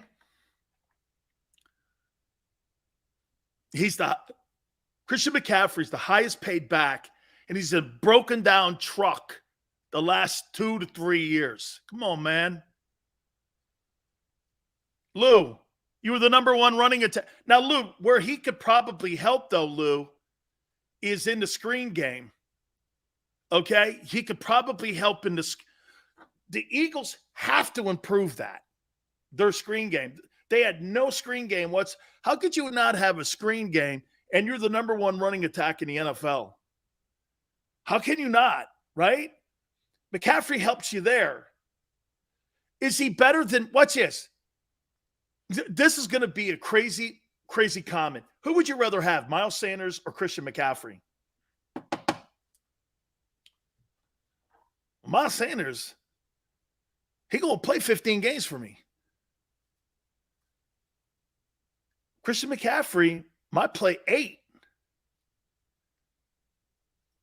Lou, right? Durability is part of the evaluation. Guys, I'm with you. McCaffrey is dude, he's a skilled kid. But here's watch this. Here's an example of a small dude in a big boy game. Little dudes get beat up by big dudes. It's the law of physics. Little dudes, unless you're freaks like Emmitt. Hey, guys. Hey, Steven. Yeah, that'd be great if he was available. That'd be great if he was available. I want the guy with availability more than a guy who has no durability. Jordan Davis, that's a big deal. Hey, Jordan Davis and Jordan Mailata, if I were Vince McMahon, that's my new tag team partners going into WWE in the offseason. I'm hiring them two dudes because I'll tell you what, you put those two guys in a ring, both 350 pounds, that's some large humans, man. That's some large humans, man. Hey, fan, you know what? I've never seen a guy at 200 pounds, 5'9", endure the kind of hitting that Emmitt did. Never, I could not. When I first saw Emmitt walk into Valley Ranch, I said, this guy, I had played against him when he was at Florida, but I didn't realize how small he was. I was like, no way. There is no way. That guy there's no way. And what did he play, 18 years? 18,000 yards rushing. Guy's a freak show. Did it at Florida, 3,800 yards rushing. Was at Escambia High when he was at Florida in high school, right in the Panhandle. Guy ran for like 13,000 yards. Crazy, crazy rushing back. Oh, Tony, Emmitt's the only guy, and I've said this to you guys, Emmitt's the only guy I've ever seen do this. 9 yards, 5 yards, 6 yards, 15 yards, 8 yards. You look up, he's got 28 carries for 156 yards. And you're like, what? He just rolled those yards up, man. Never saw minus yardage with him like he did with Barry. Always one of the great debates. Tomorrow, Keith Byers, 4:30. One of the legendary players off the Buddy Ryan Philadelphia Eagles will join us. That'll be at 4:30 Eastern time. Keith Byers, the former Ohio State legend, will step in with us, and we'll talk a little Eagles. We'll talk about his time with Buddy. We'll talk about his time playing with all those great Eagle fans. Can't wait. Appreciate everybody. Please hit the like button. Catch you tomorrow going 3 to 6. There for a Football Friday. We'll see you on the flip side.